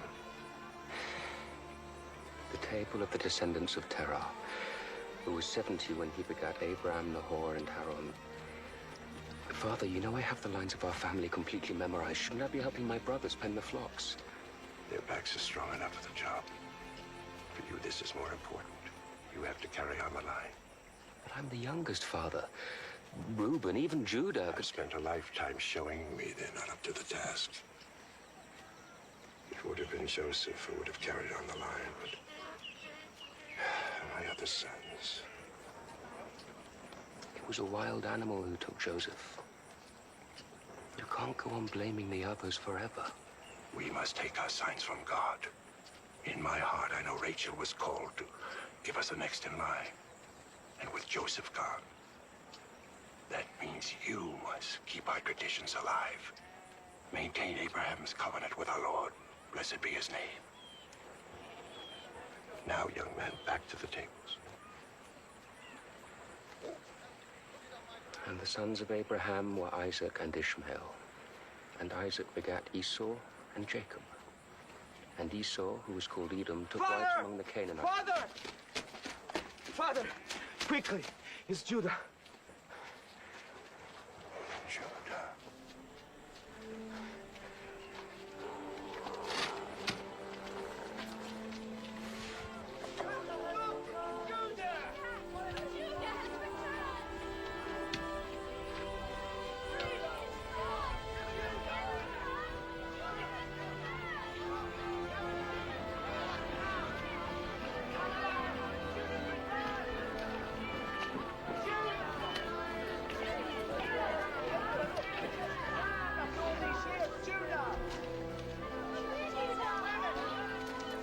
Reuben.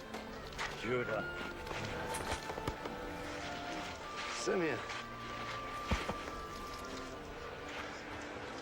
Levi. Dan. Natalie. Gad.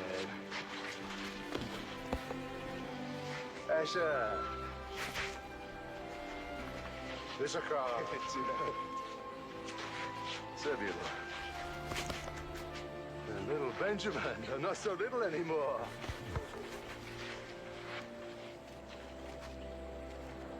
And my father Jacob.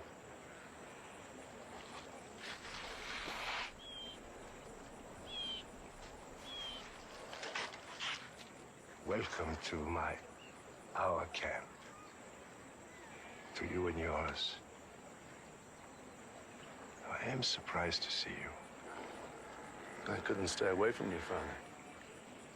Especially now, when my clan faces a problem that needs a wiser head than mine. What sort of problem? Tamar, widow of 2 of my sons, and betrothed to Sela, my 3rd, is with child. And Sela is the father? No. And she refuses to say who she laid with. And no matter how hard we press her, she stays silent. Then, by custom, she must be banished. But by Canaanite way, when a woman lies with a man other than her betrothed, she must die. What should I have done, Father? I gave her my firstborn in marriage, and he died childless. So I insisted my 2nd son marry her as his duty to the family. Still, she remained barren. Then when he died... You promised your son Sela, as is our custom. But I kept delaying the marriage. The woman's cursed, Father. She buries husbands before there are sons to replace them. I lost 2 boys I loved. Should I have risked a 3rd? I know the pain of losing a child you love dearly. I know it well.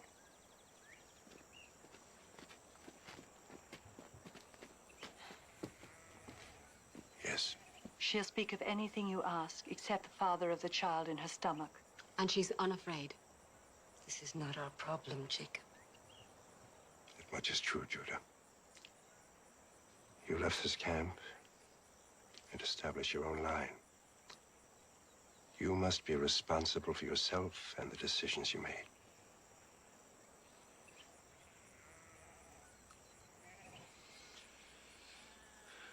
We'll take her back to our camp. There, by Canaanite custom, she must die.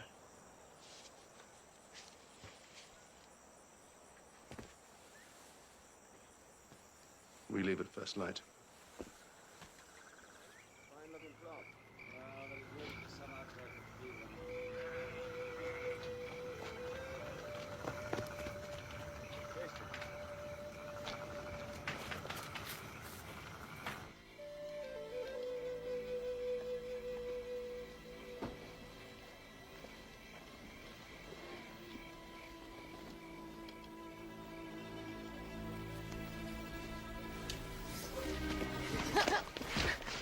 So what do you have, a knife?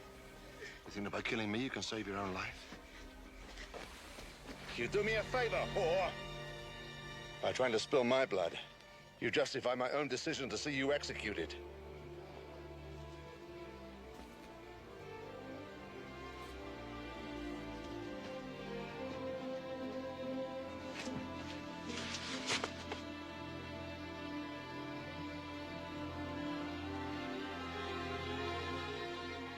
You?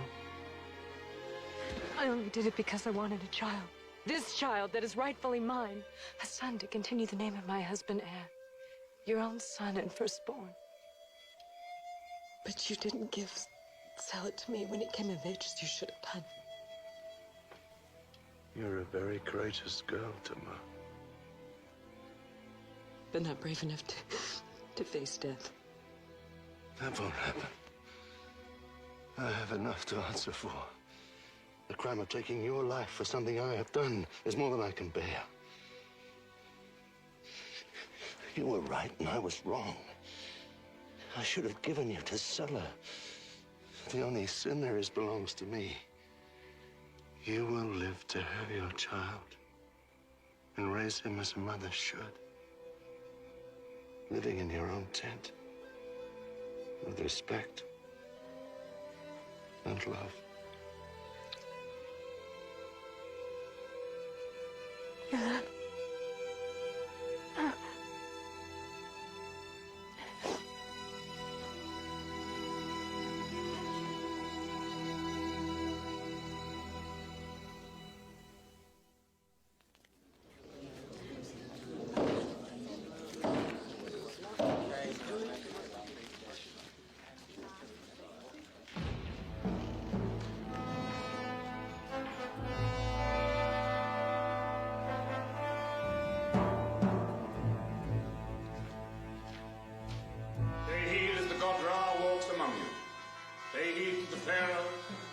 Son of the heavens, Ra incarnate.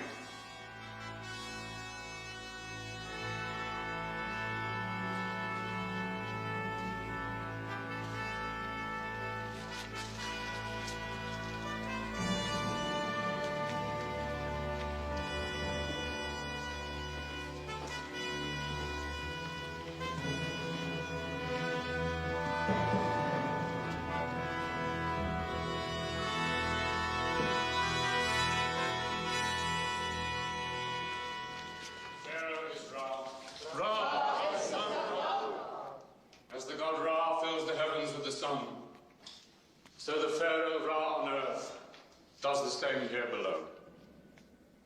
Potiphar, the gods must be blinding you. A fool can see I shed no light.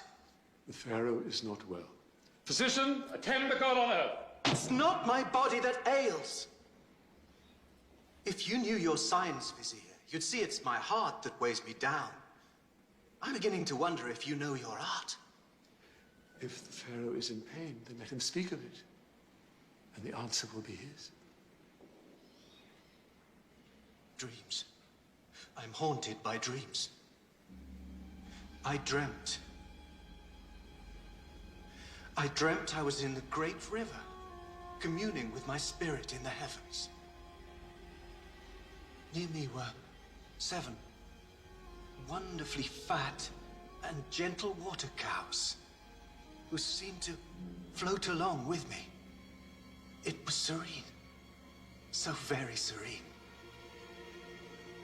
But we were not alone. Horrible, starving cows suddenly appeared, and the thin, wretched cows ate the sleek, fat cows. I woke in a cold sweat, and to my horror, when I finally got back to sleep, I had a second dream, just as frightening. In this dream, there were 7 plump ears of corn growing on a stalk. Then 7 blighted ears, meager and scorched by the east wind, sprouted teeth and devoured the good ears. What can these dreams possibly mean? They can't be a good sign. Let us begin.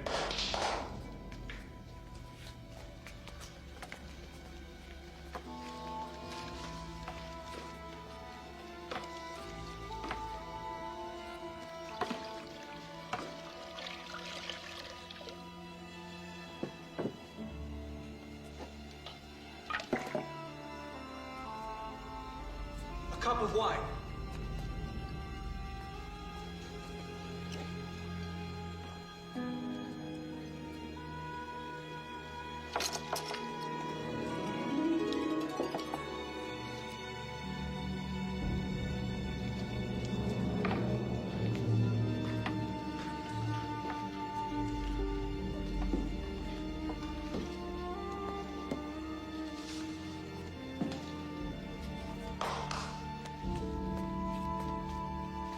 Majesty, as might be expected from the messages to God, there is a balance in these holy dreams.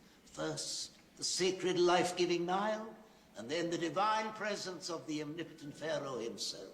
The healthy cows and the lean cows, the ripe ears and then the unripe ears. I know what was in the dreams. I had them. Your job is to tell me what they mean. We do not know, Majesty.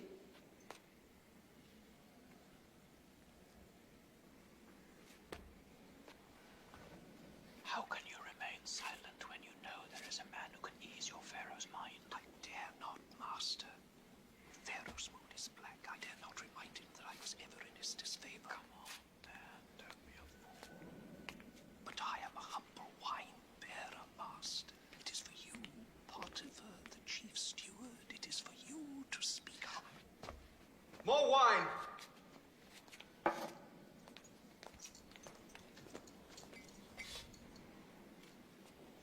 May I speak with you, Pharaoh?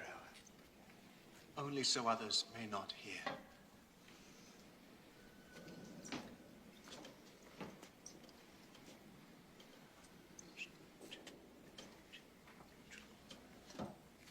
You have the dreams of your Pharaoh interpreted by an alien slave. Sire, the Semite slave interpreted both this man's dreams and that of the baker. He saw the Pharaoh's hand in our dreams and predicted his judgments accurately.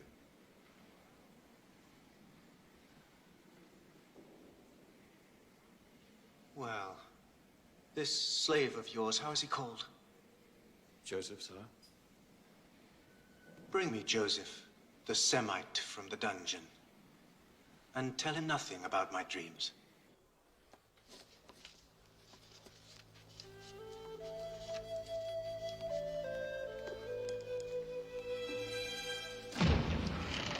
What is this? Well, I order you, speak! What are you doing? Please! What have I done?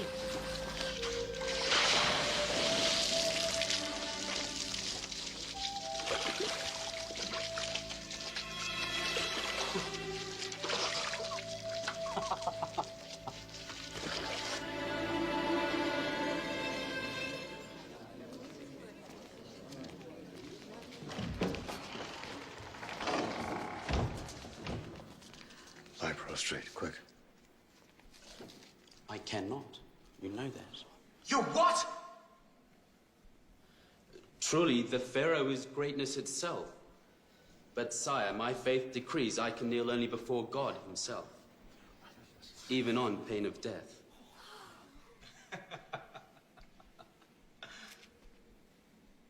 Come forward. Take heed, magicians. Whatever else, I know this man won't lie to me to save his life.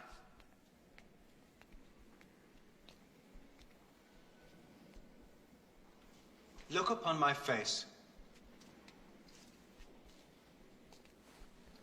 But surely, great Pharaoh, this is forbidden. Only to people who know I'm God. Since you hold some primitive being in high regard, I expect that you can look upon me without burning up. Try it.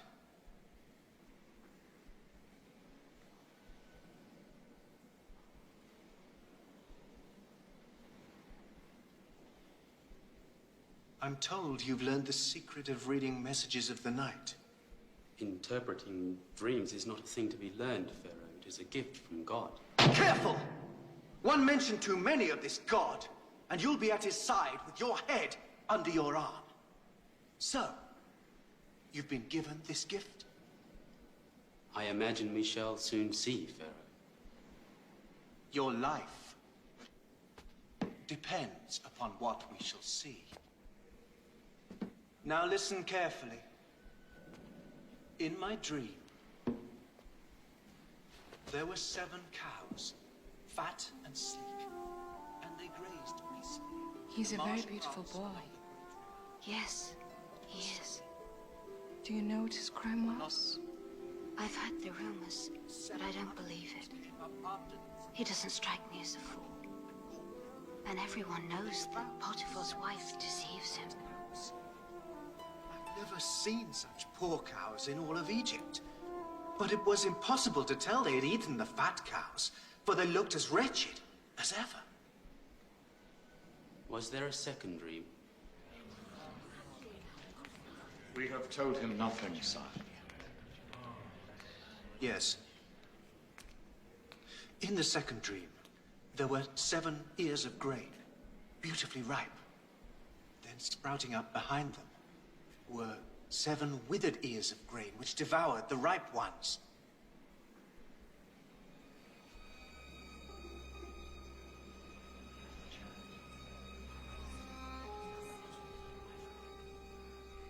God has revealed to Pharaoh what he intends to do.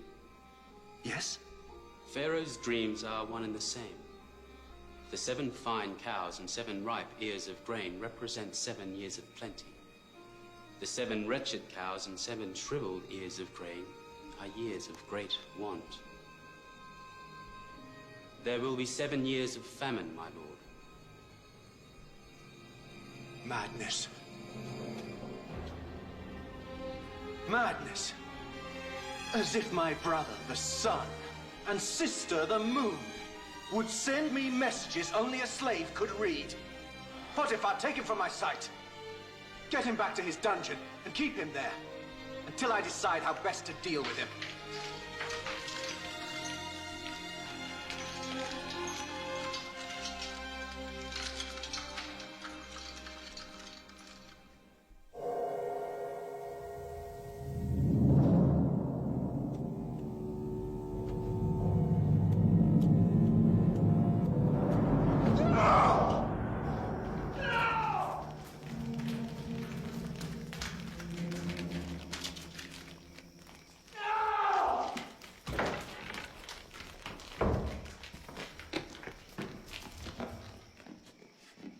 Husband, another dream to ruin all our sleep? No, the same one. This is too important to ignore. I'm lost, wife. Help me. Me? And risk your anger? No, I'll keep my own counsel, my lord. Asenath here, on the other hand. Yes. Let me guess. She's so taken with this foreign slave. Oh, yes. Nothing escapes Pharaoh's eye, young woman.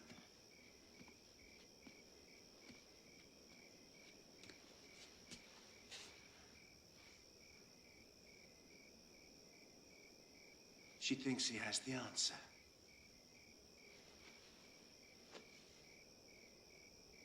By your own word, Lord, we know he does nothing against his conscience, even on pain of death. And you yourself seem reluctant to see him hanged. There must be a reason you held your mighty hand, spared him to live to see another day.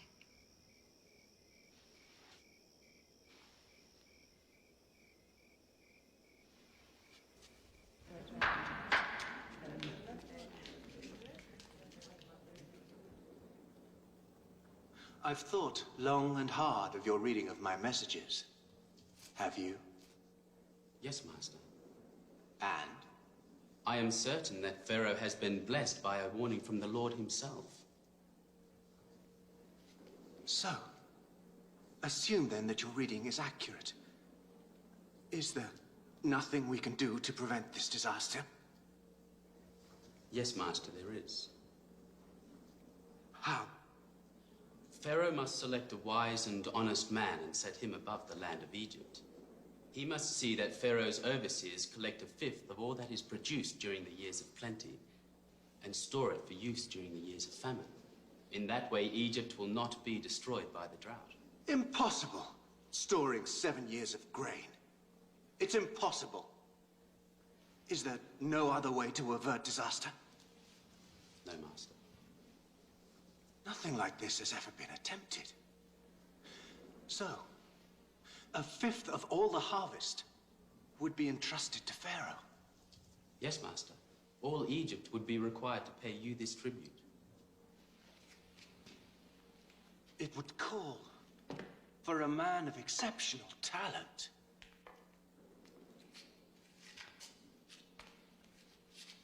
That excludes each of you.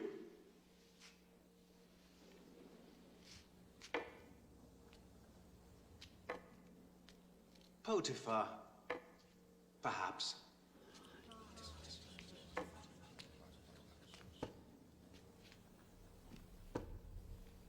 The answer is obvious. There could be no better man for this job than this man himself.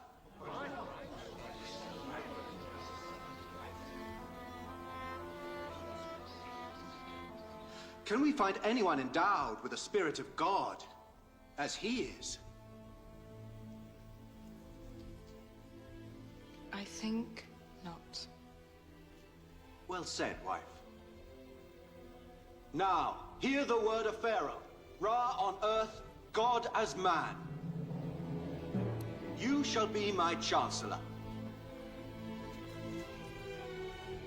And all my people shall respect your orders.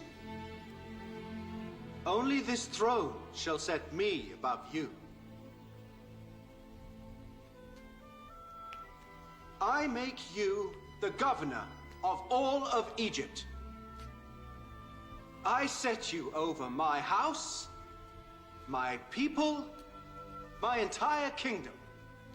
Without your consent, no man shall lift up hand or foot in all of Egypt. Your name shall be Zaphenath-Paneah.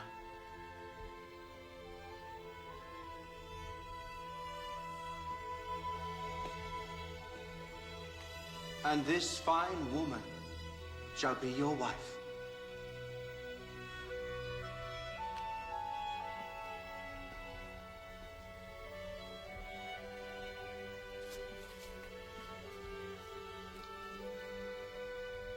The Pharaoh is Ra. He sees into the depths of every being. God has seen and spoken.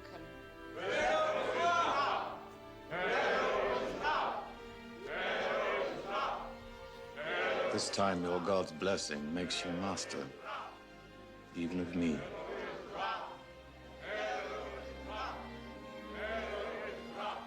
I trust you'll treat me kindly.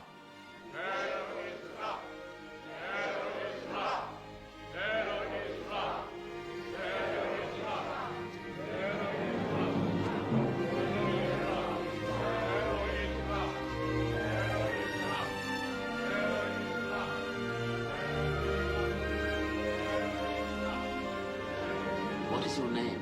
Asenath. I'm the daughter of the High Priest of On. Excuse me, but what is my name? My new name? I have forgotten it. Zaphanath Paneah, Zaphanath Paneah. What does it mean? the Savior. Am I pleasing to you? Yes, yes. Greatly.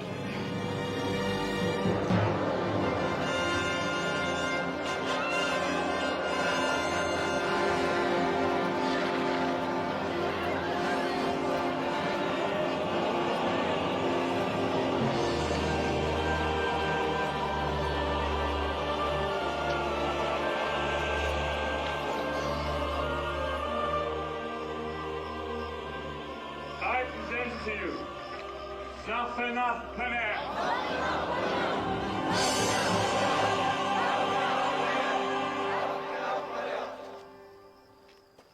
If you will permit me, Joseph, I'm sorry, Zaphanath Paneah.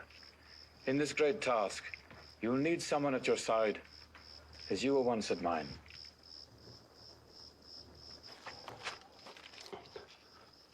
To serve thee, Master, would be a high honor. But my sins against you are many. On your feet, Ednan. Forgiveness is greater than vengeance. Compassion more powerful than anger. As I myself have learned.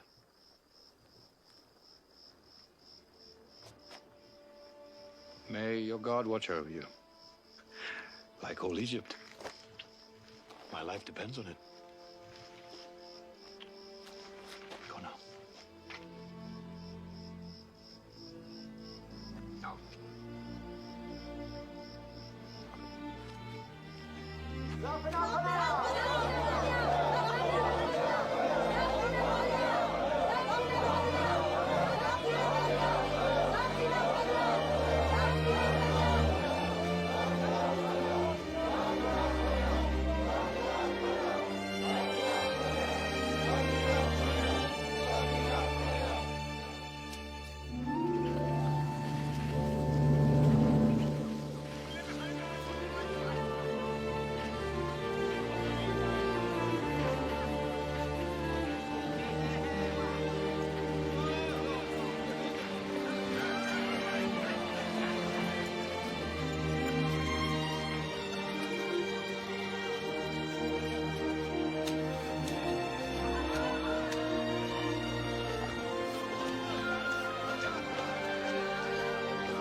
My son.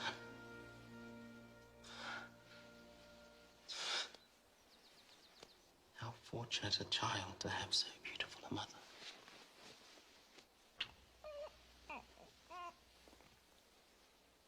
Have you decided on a name for your son? He shall be called Manasseh, which in my tongue means causing to forget. And God has made me forget my hardship. I doubt that you've forgotten the house of your father, Joseph. Jacob would be pleased to learn his son has become the second most powerful man in the world. And your beloved brother Benjamin would be pleased as well. I wonder what sort of a man Benjamin has become. Perhaps he too has a son. But it's not for me to know. Not yet. God in his own good time will decide.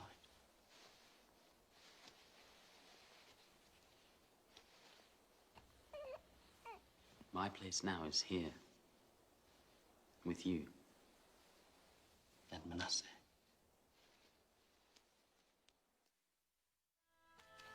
Manasseh! Ephraim! Ready?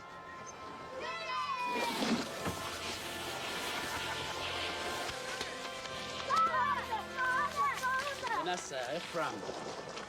You should be learning the ciphers.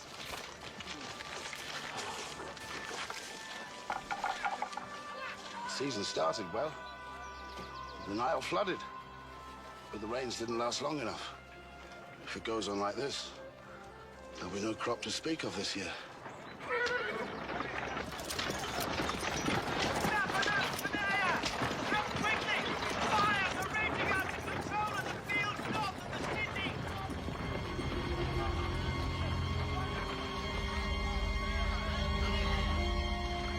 It's begun. As God promised.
The wells are clogging, but they'll hold. And for a while, at any rate, there'll be water to drink. But the grain runs low. 2, maybe 3 phases of the moon, and we'll be forced to eat the animals instead of feeding them. Once they are gone, Father. And without grain for us, and the animals. Starvation kills us all. Unless... Well, Hira, my old friend and ally, says that the reports of vast stocks of grain and fodder in Egypt are true. It is all well and good for the Egyptians, but why should they care what happens to us? They don't. But according to Hira, they do care what happens to our money. He's already sent his caravan laden with silver and loom work to trade. As if an Egyptian trader can be trusted. It's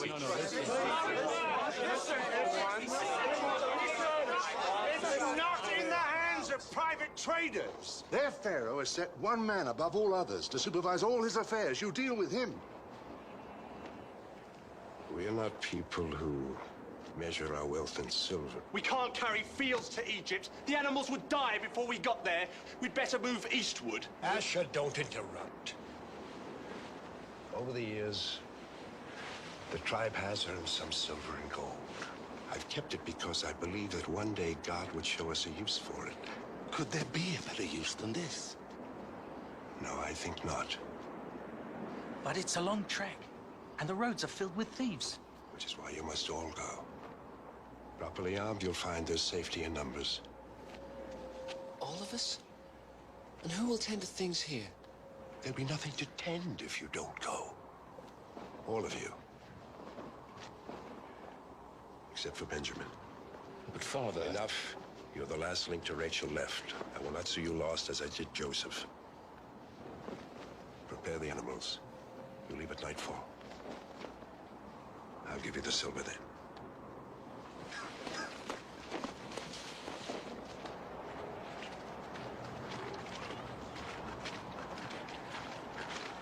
Has to raise Joseph above us. Now, Benjamin, and so be it. We'll not tease God a second time.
Ednan. Yes, Master. It's just, well, this man's dilated. I know the time. Never mind.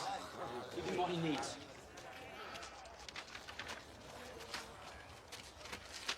Go, go.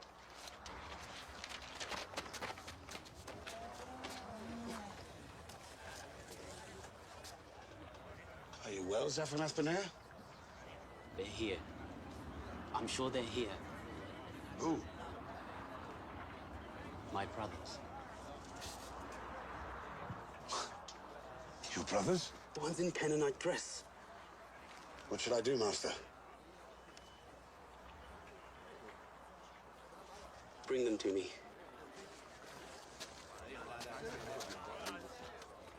You! Come! All of you, come! This way. Bring them all! All of these men! You, come! And you!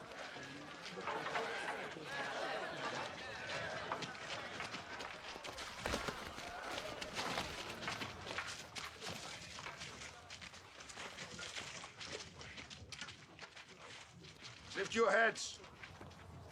Look upon your master.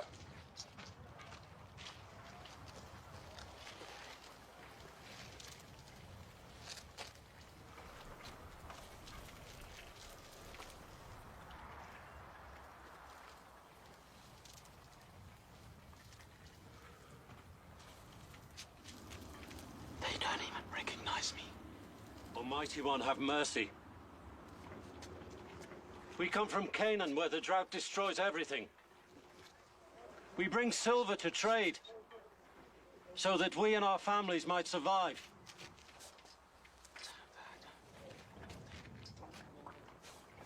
Your master, Zaphenath Paneah.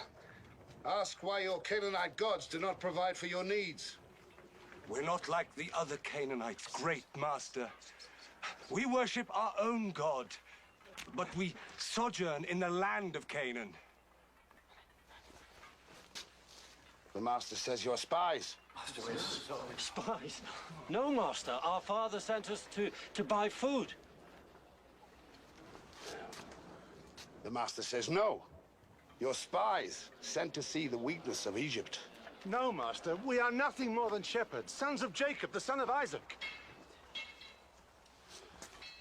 What man would send all his sons on such a mission and leave himself alone?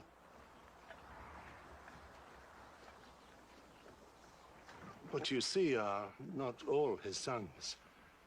One other, the youngest.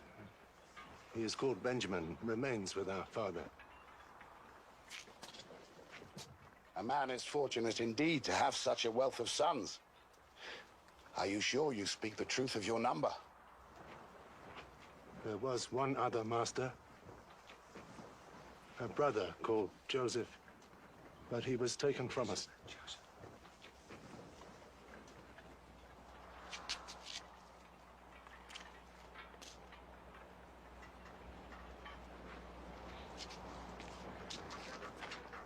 What enemy would send 10 brothers as spies?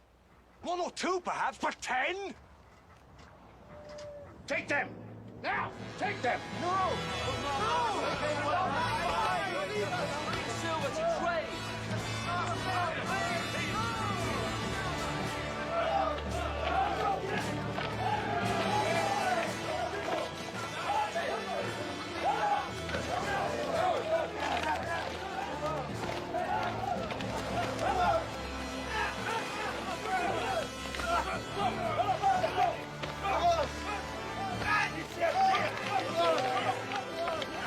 Ah!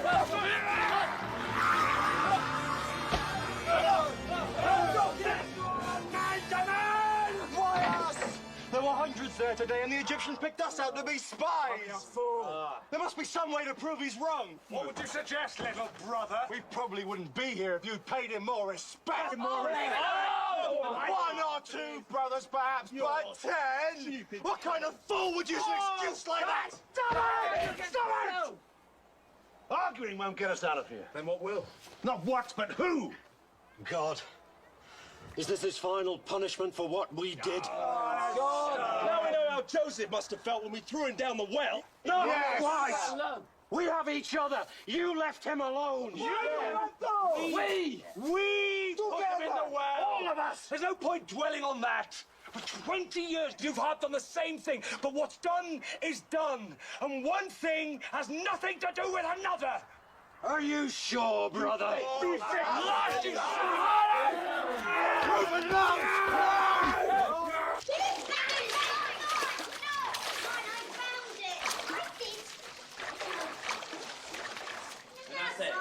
Ephraim.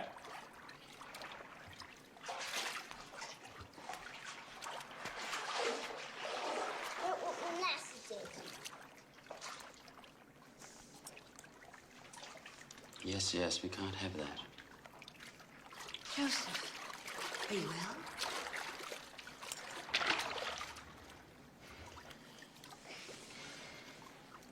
Then what is it?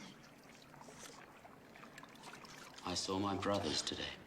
That's wonderful. You always said they'd come to you. More good fortune from the troubles. They came to the granary. The drought has reached Canaan. How I wish I could have been there to see their faces when they saw you. The governor of all of Egypt. You would have been disappointed. I've waited all these years, then they didn't even recognize me. How can that be possible? It's been over 20 years since they last saw me. I was still a boy. Not surprising. Where are they now? In the prison.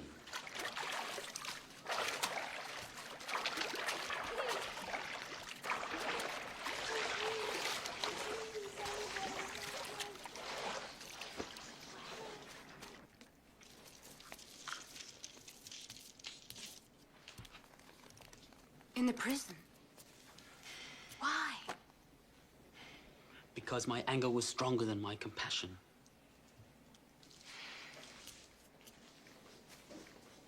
And what will you do with them? My father's people are in need of food. I must send them back. Why not just reveal yourself to them? Because they seem unchanged. No different from when they betrayed me. Perhaps God will reveal a way to test them. How? I'm not sure. Well, I want to see these men to whom I owe my happiness. After all, it was their cruelty that brought you here, gave you to me, saved Egypt.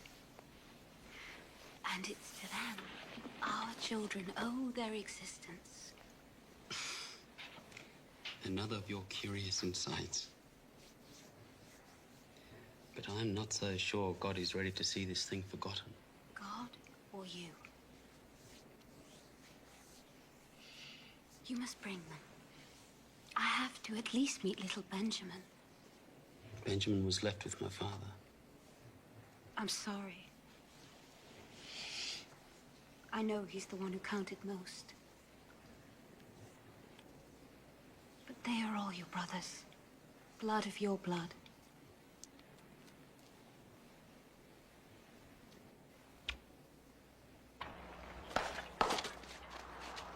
Your master, Zaphenath Paneah, will allow you to buy the grain you need to feed your people.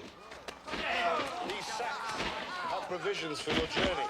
But the accusations against you still stand.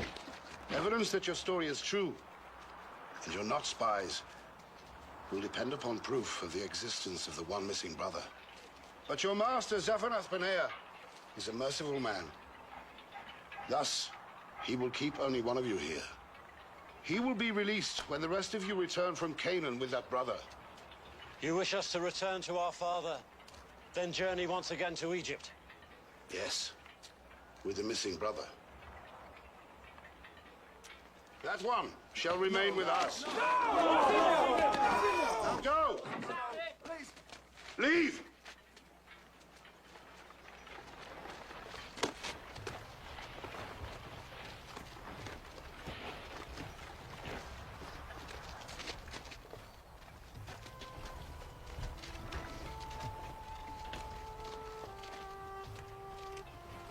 And return swiftly with the missing brother. You've probably seen the last of them, Master. It will be difficult for them to keep away. The drought has just begun. The silver they gave in payment, did you do what I asked? As ever, Master.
No! But the only proof of our story he'll accept is Benjamin. And the only way to redeem Simeon.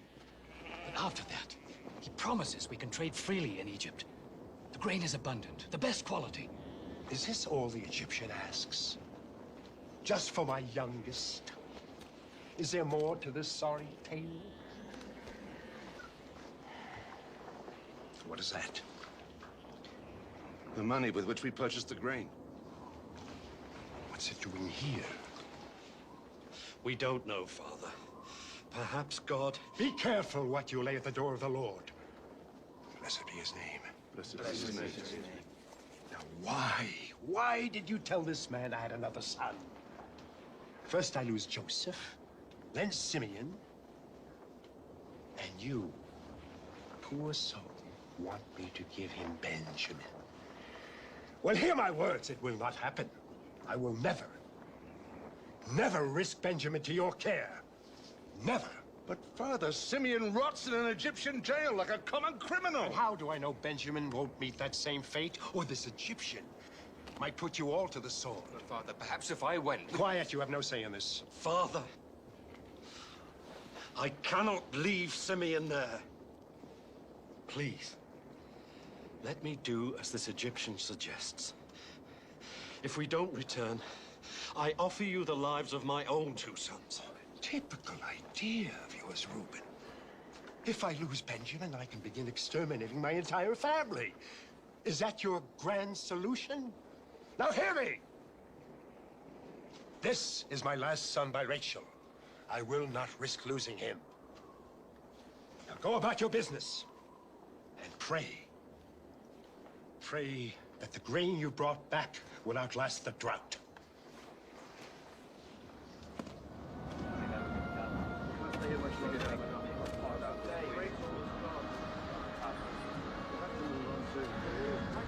Nowhere to go, Father. We don't have many choices left.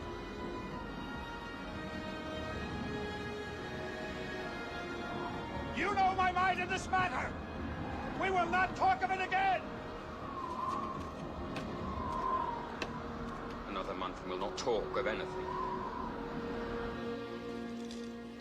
Soon, we will all die, and the line started by Abraham will have vanished.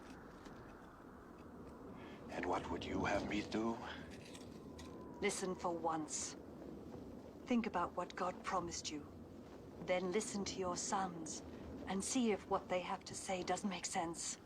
Unless you want to see us all die, because you're too frightened to trust God. What is this to do with trusting God?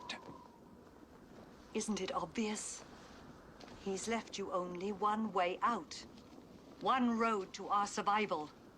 And it leads through Egypt. Egypt is our only salvation, Jacob.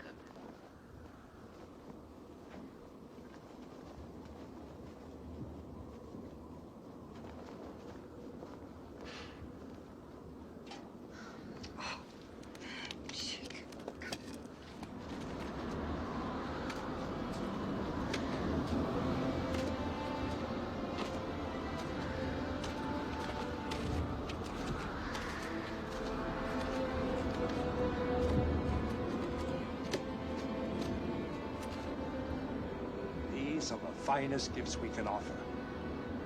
Present them to the Egyptian, along with this. Silver enough for double payment. For the grain you will buy, and the grain you brought back.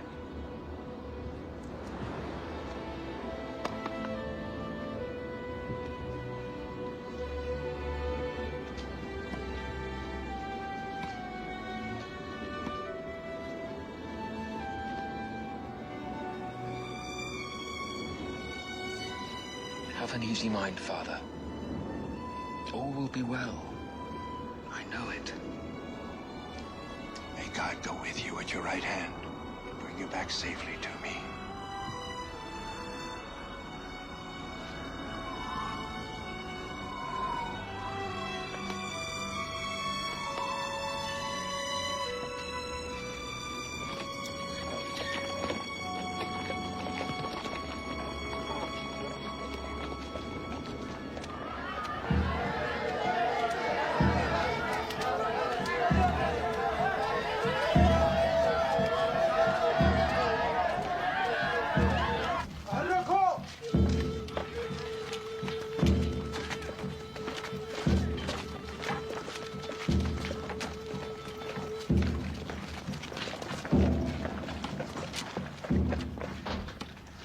Why have we been brought here? To the great man's house? Because of the silver we found in our sacks. I'm sure of it. But we don't know how it got there. All we need to do is be truthful. Silver? What silver? I know I received payment for your grain. And we had money in our grain nonetheless. Here, we offer double repayment. You owe us nothing. Whatever you found must be a gift from that god of yours.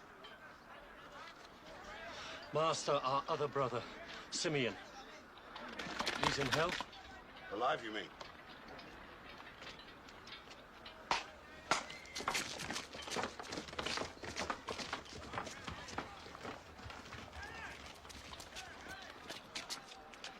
Simeon! Simeon! Welcome to Egypt! Are you all right? Where did you get that Simeon? The answer to every question is yes. I don't really understand it. But from the time you went away, I sat back, eating and drinking like the Pharaoh himself. Come. You must be washed before you dine with the master.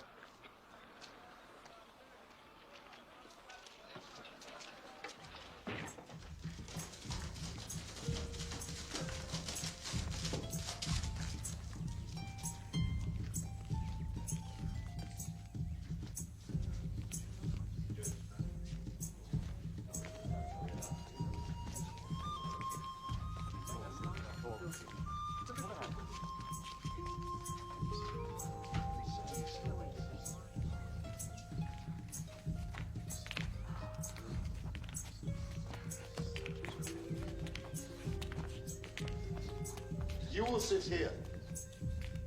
Aside from the master, this is a great honor.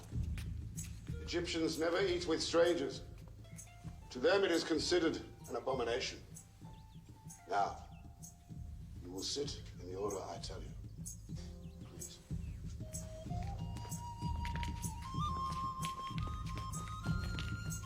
Benjamin, you will sit here. So, that's Benjamin. A handsome young man, if ever I saw one. And I hope a pure spirit. Enough delay. Issachar. Zebulun.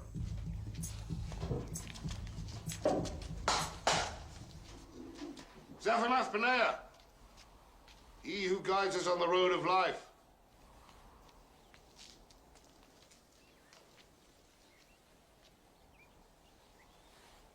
Lift up your heads.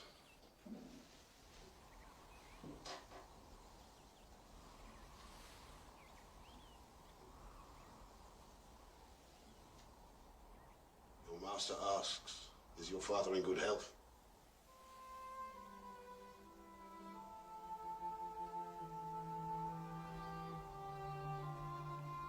Yes, Master. And he sends you these gifts as homage.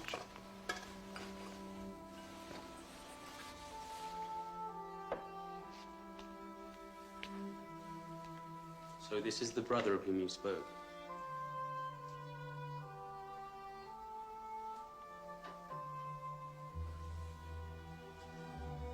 What is your name? I am Benjamin, Master. How is it, Master, that you come to speak our tongue? Have you been to our land?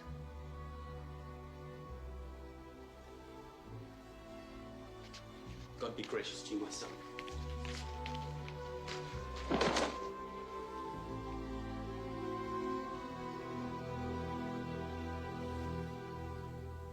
Was I wrong to ask the Master how he came to speak our tongue? The master has traveled widely. He understands a great deal.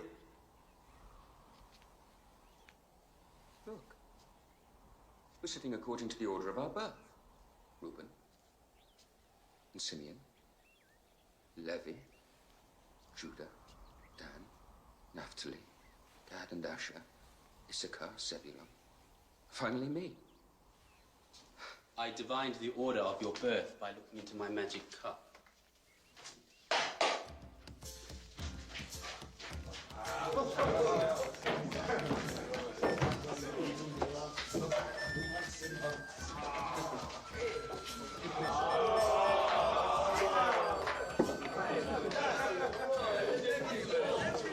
It is a great honor.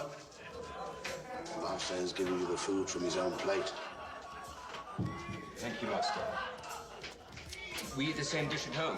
In fact, this is the favorite food of my father.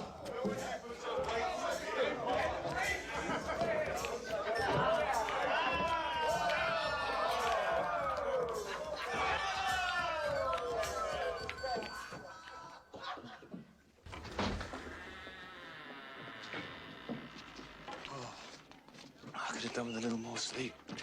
I don't understand. He was so friendly last night. Yet this morning he has us roused from our beds before the cock crows and sends us on our way. Look, our asses are already loaded down with grain.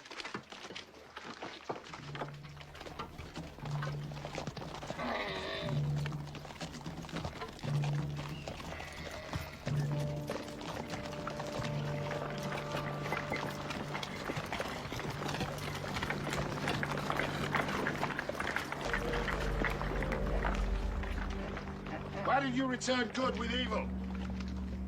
What can you possibly mean? You deny stealing from my master? What kind of fools would you take us for?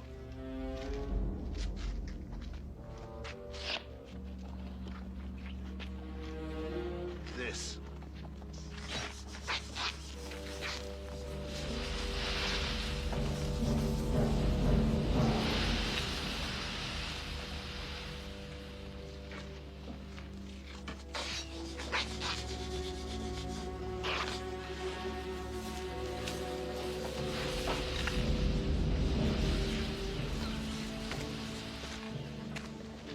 find anything. You can kill the culprit and make slaves of the rest of us.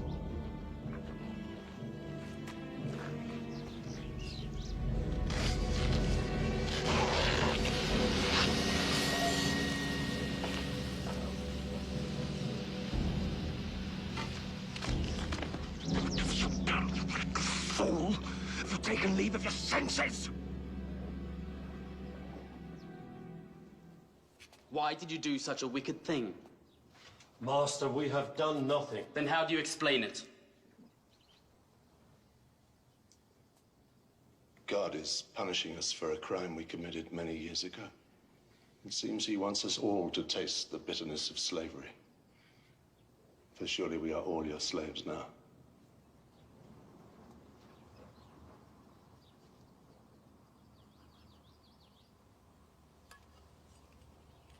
I am not a vindictive man. You can return to your father. I shall keep only Benjamin. No! If you dare raise your voice to me, men can die for less. 1,000 pardons, Master. But the very idea is unthinkable. Master, I cannot pretend to grasp the meaning of these strange happenings. Benjamin has never stolen in his life. Never. Never, Master. And he's too clever to take a cherished and unique object from a man as powerful as you. Nor do I know how the money got into our sacks on our previous trip. Perhaps it was all the work of God. Master, please, spare the life of Benjamin, beloved son of our father's old age. Losing Benjamin would kill our old father, whom we have already wounded deeply. Take me as a slave in place of Benjamin and allow the boy to go home to his father. No. Benjamin will stay with me.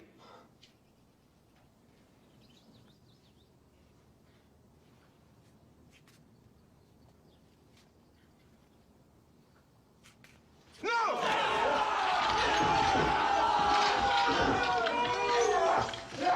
I'm sorry, Master. We must take the boy back to our father. Or die in the attempt. You would rather die 1,000 times than see such pain in our father's eyes again. To live another 20 years of wretched cowardice.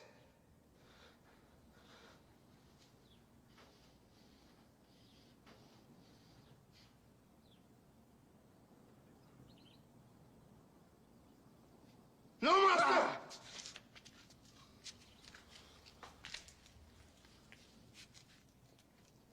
So you are now ready to sacrifice your lives for one of your brothers?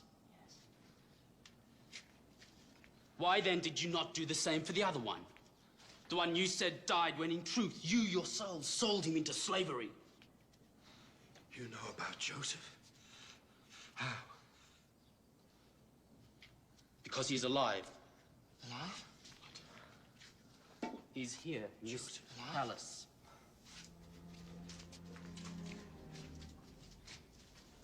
In fact, he's in this room.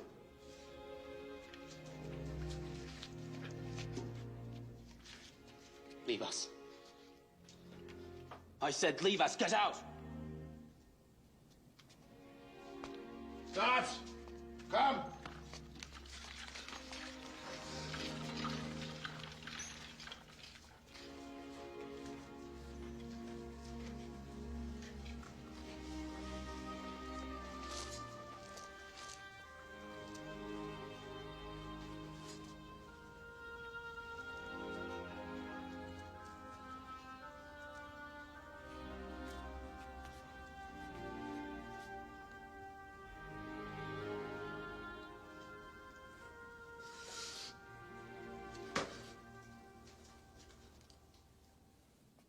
I am Joseph.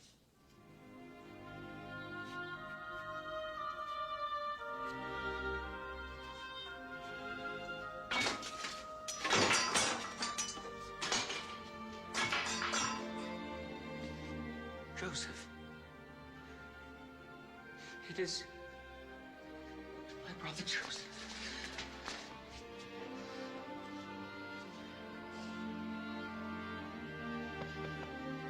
Yes, it is I. But be at peace.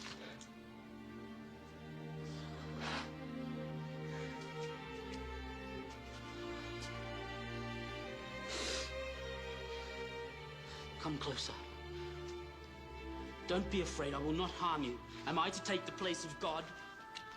Joseph. It is not for me to punish you.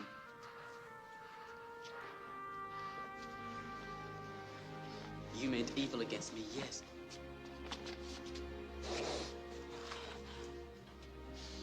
But God meant it for good.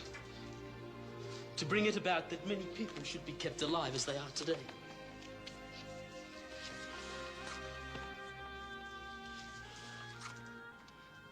So fear not. I shall provide for you and for your families. And especially for our father.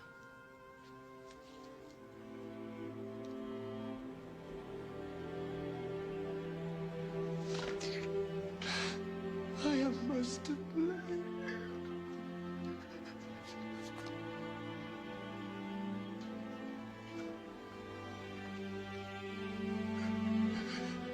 I deserve to be enslaved.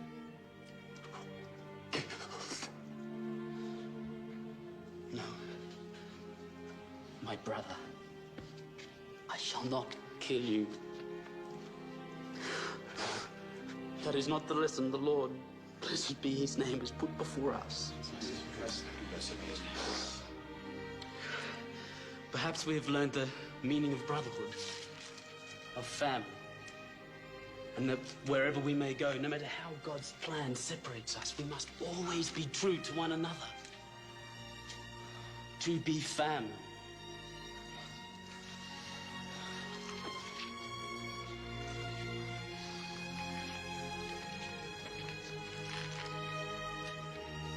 You must return for our father. Tell him of what I have achieved and move him here with all your belongings. I want you near me in the land of Goshen so I may provide for you during the remaining years of the famine. I've spoken to the Pharaoh. All is prepared. Come to me. Come to me. I'm your brother. I am Joseph.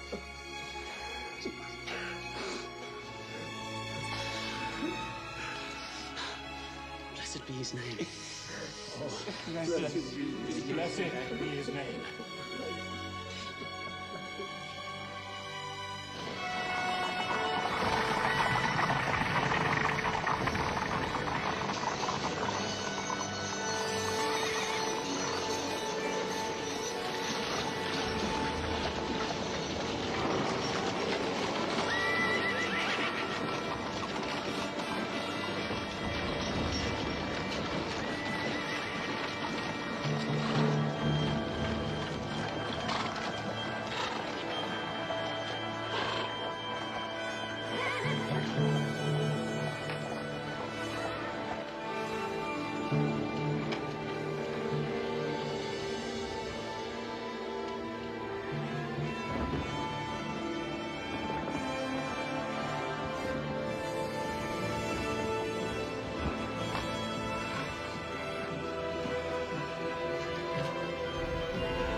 father. Truly, this is my Joseph. My son. My son.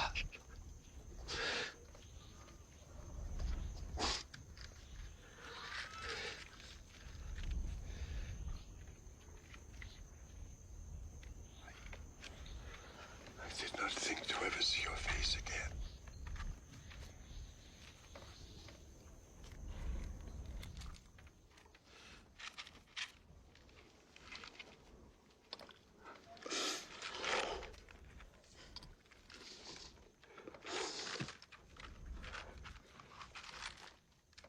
These I see to be my grandchildren. Rachel's light shines in their eyes. Come, come, my children. Come that I might bless you. Come.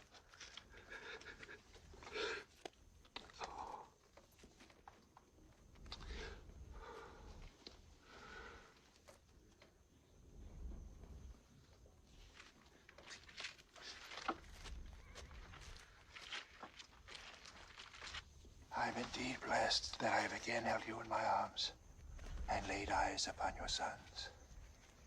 Now, truly, I can die in peace. There will be no talk of death, my father. Then God will it. And then you will take me back to Canaan, the land God promised Abraham. And it will be as the Lord promised. Our descendants shall be known as Israel, and will be a multitude of nations, each brother unto himself, a tribe of Israel.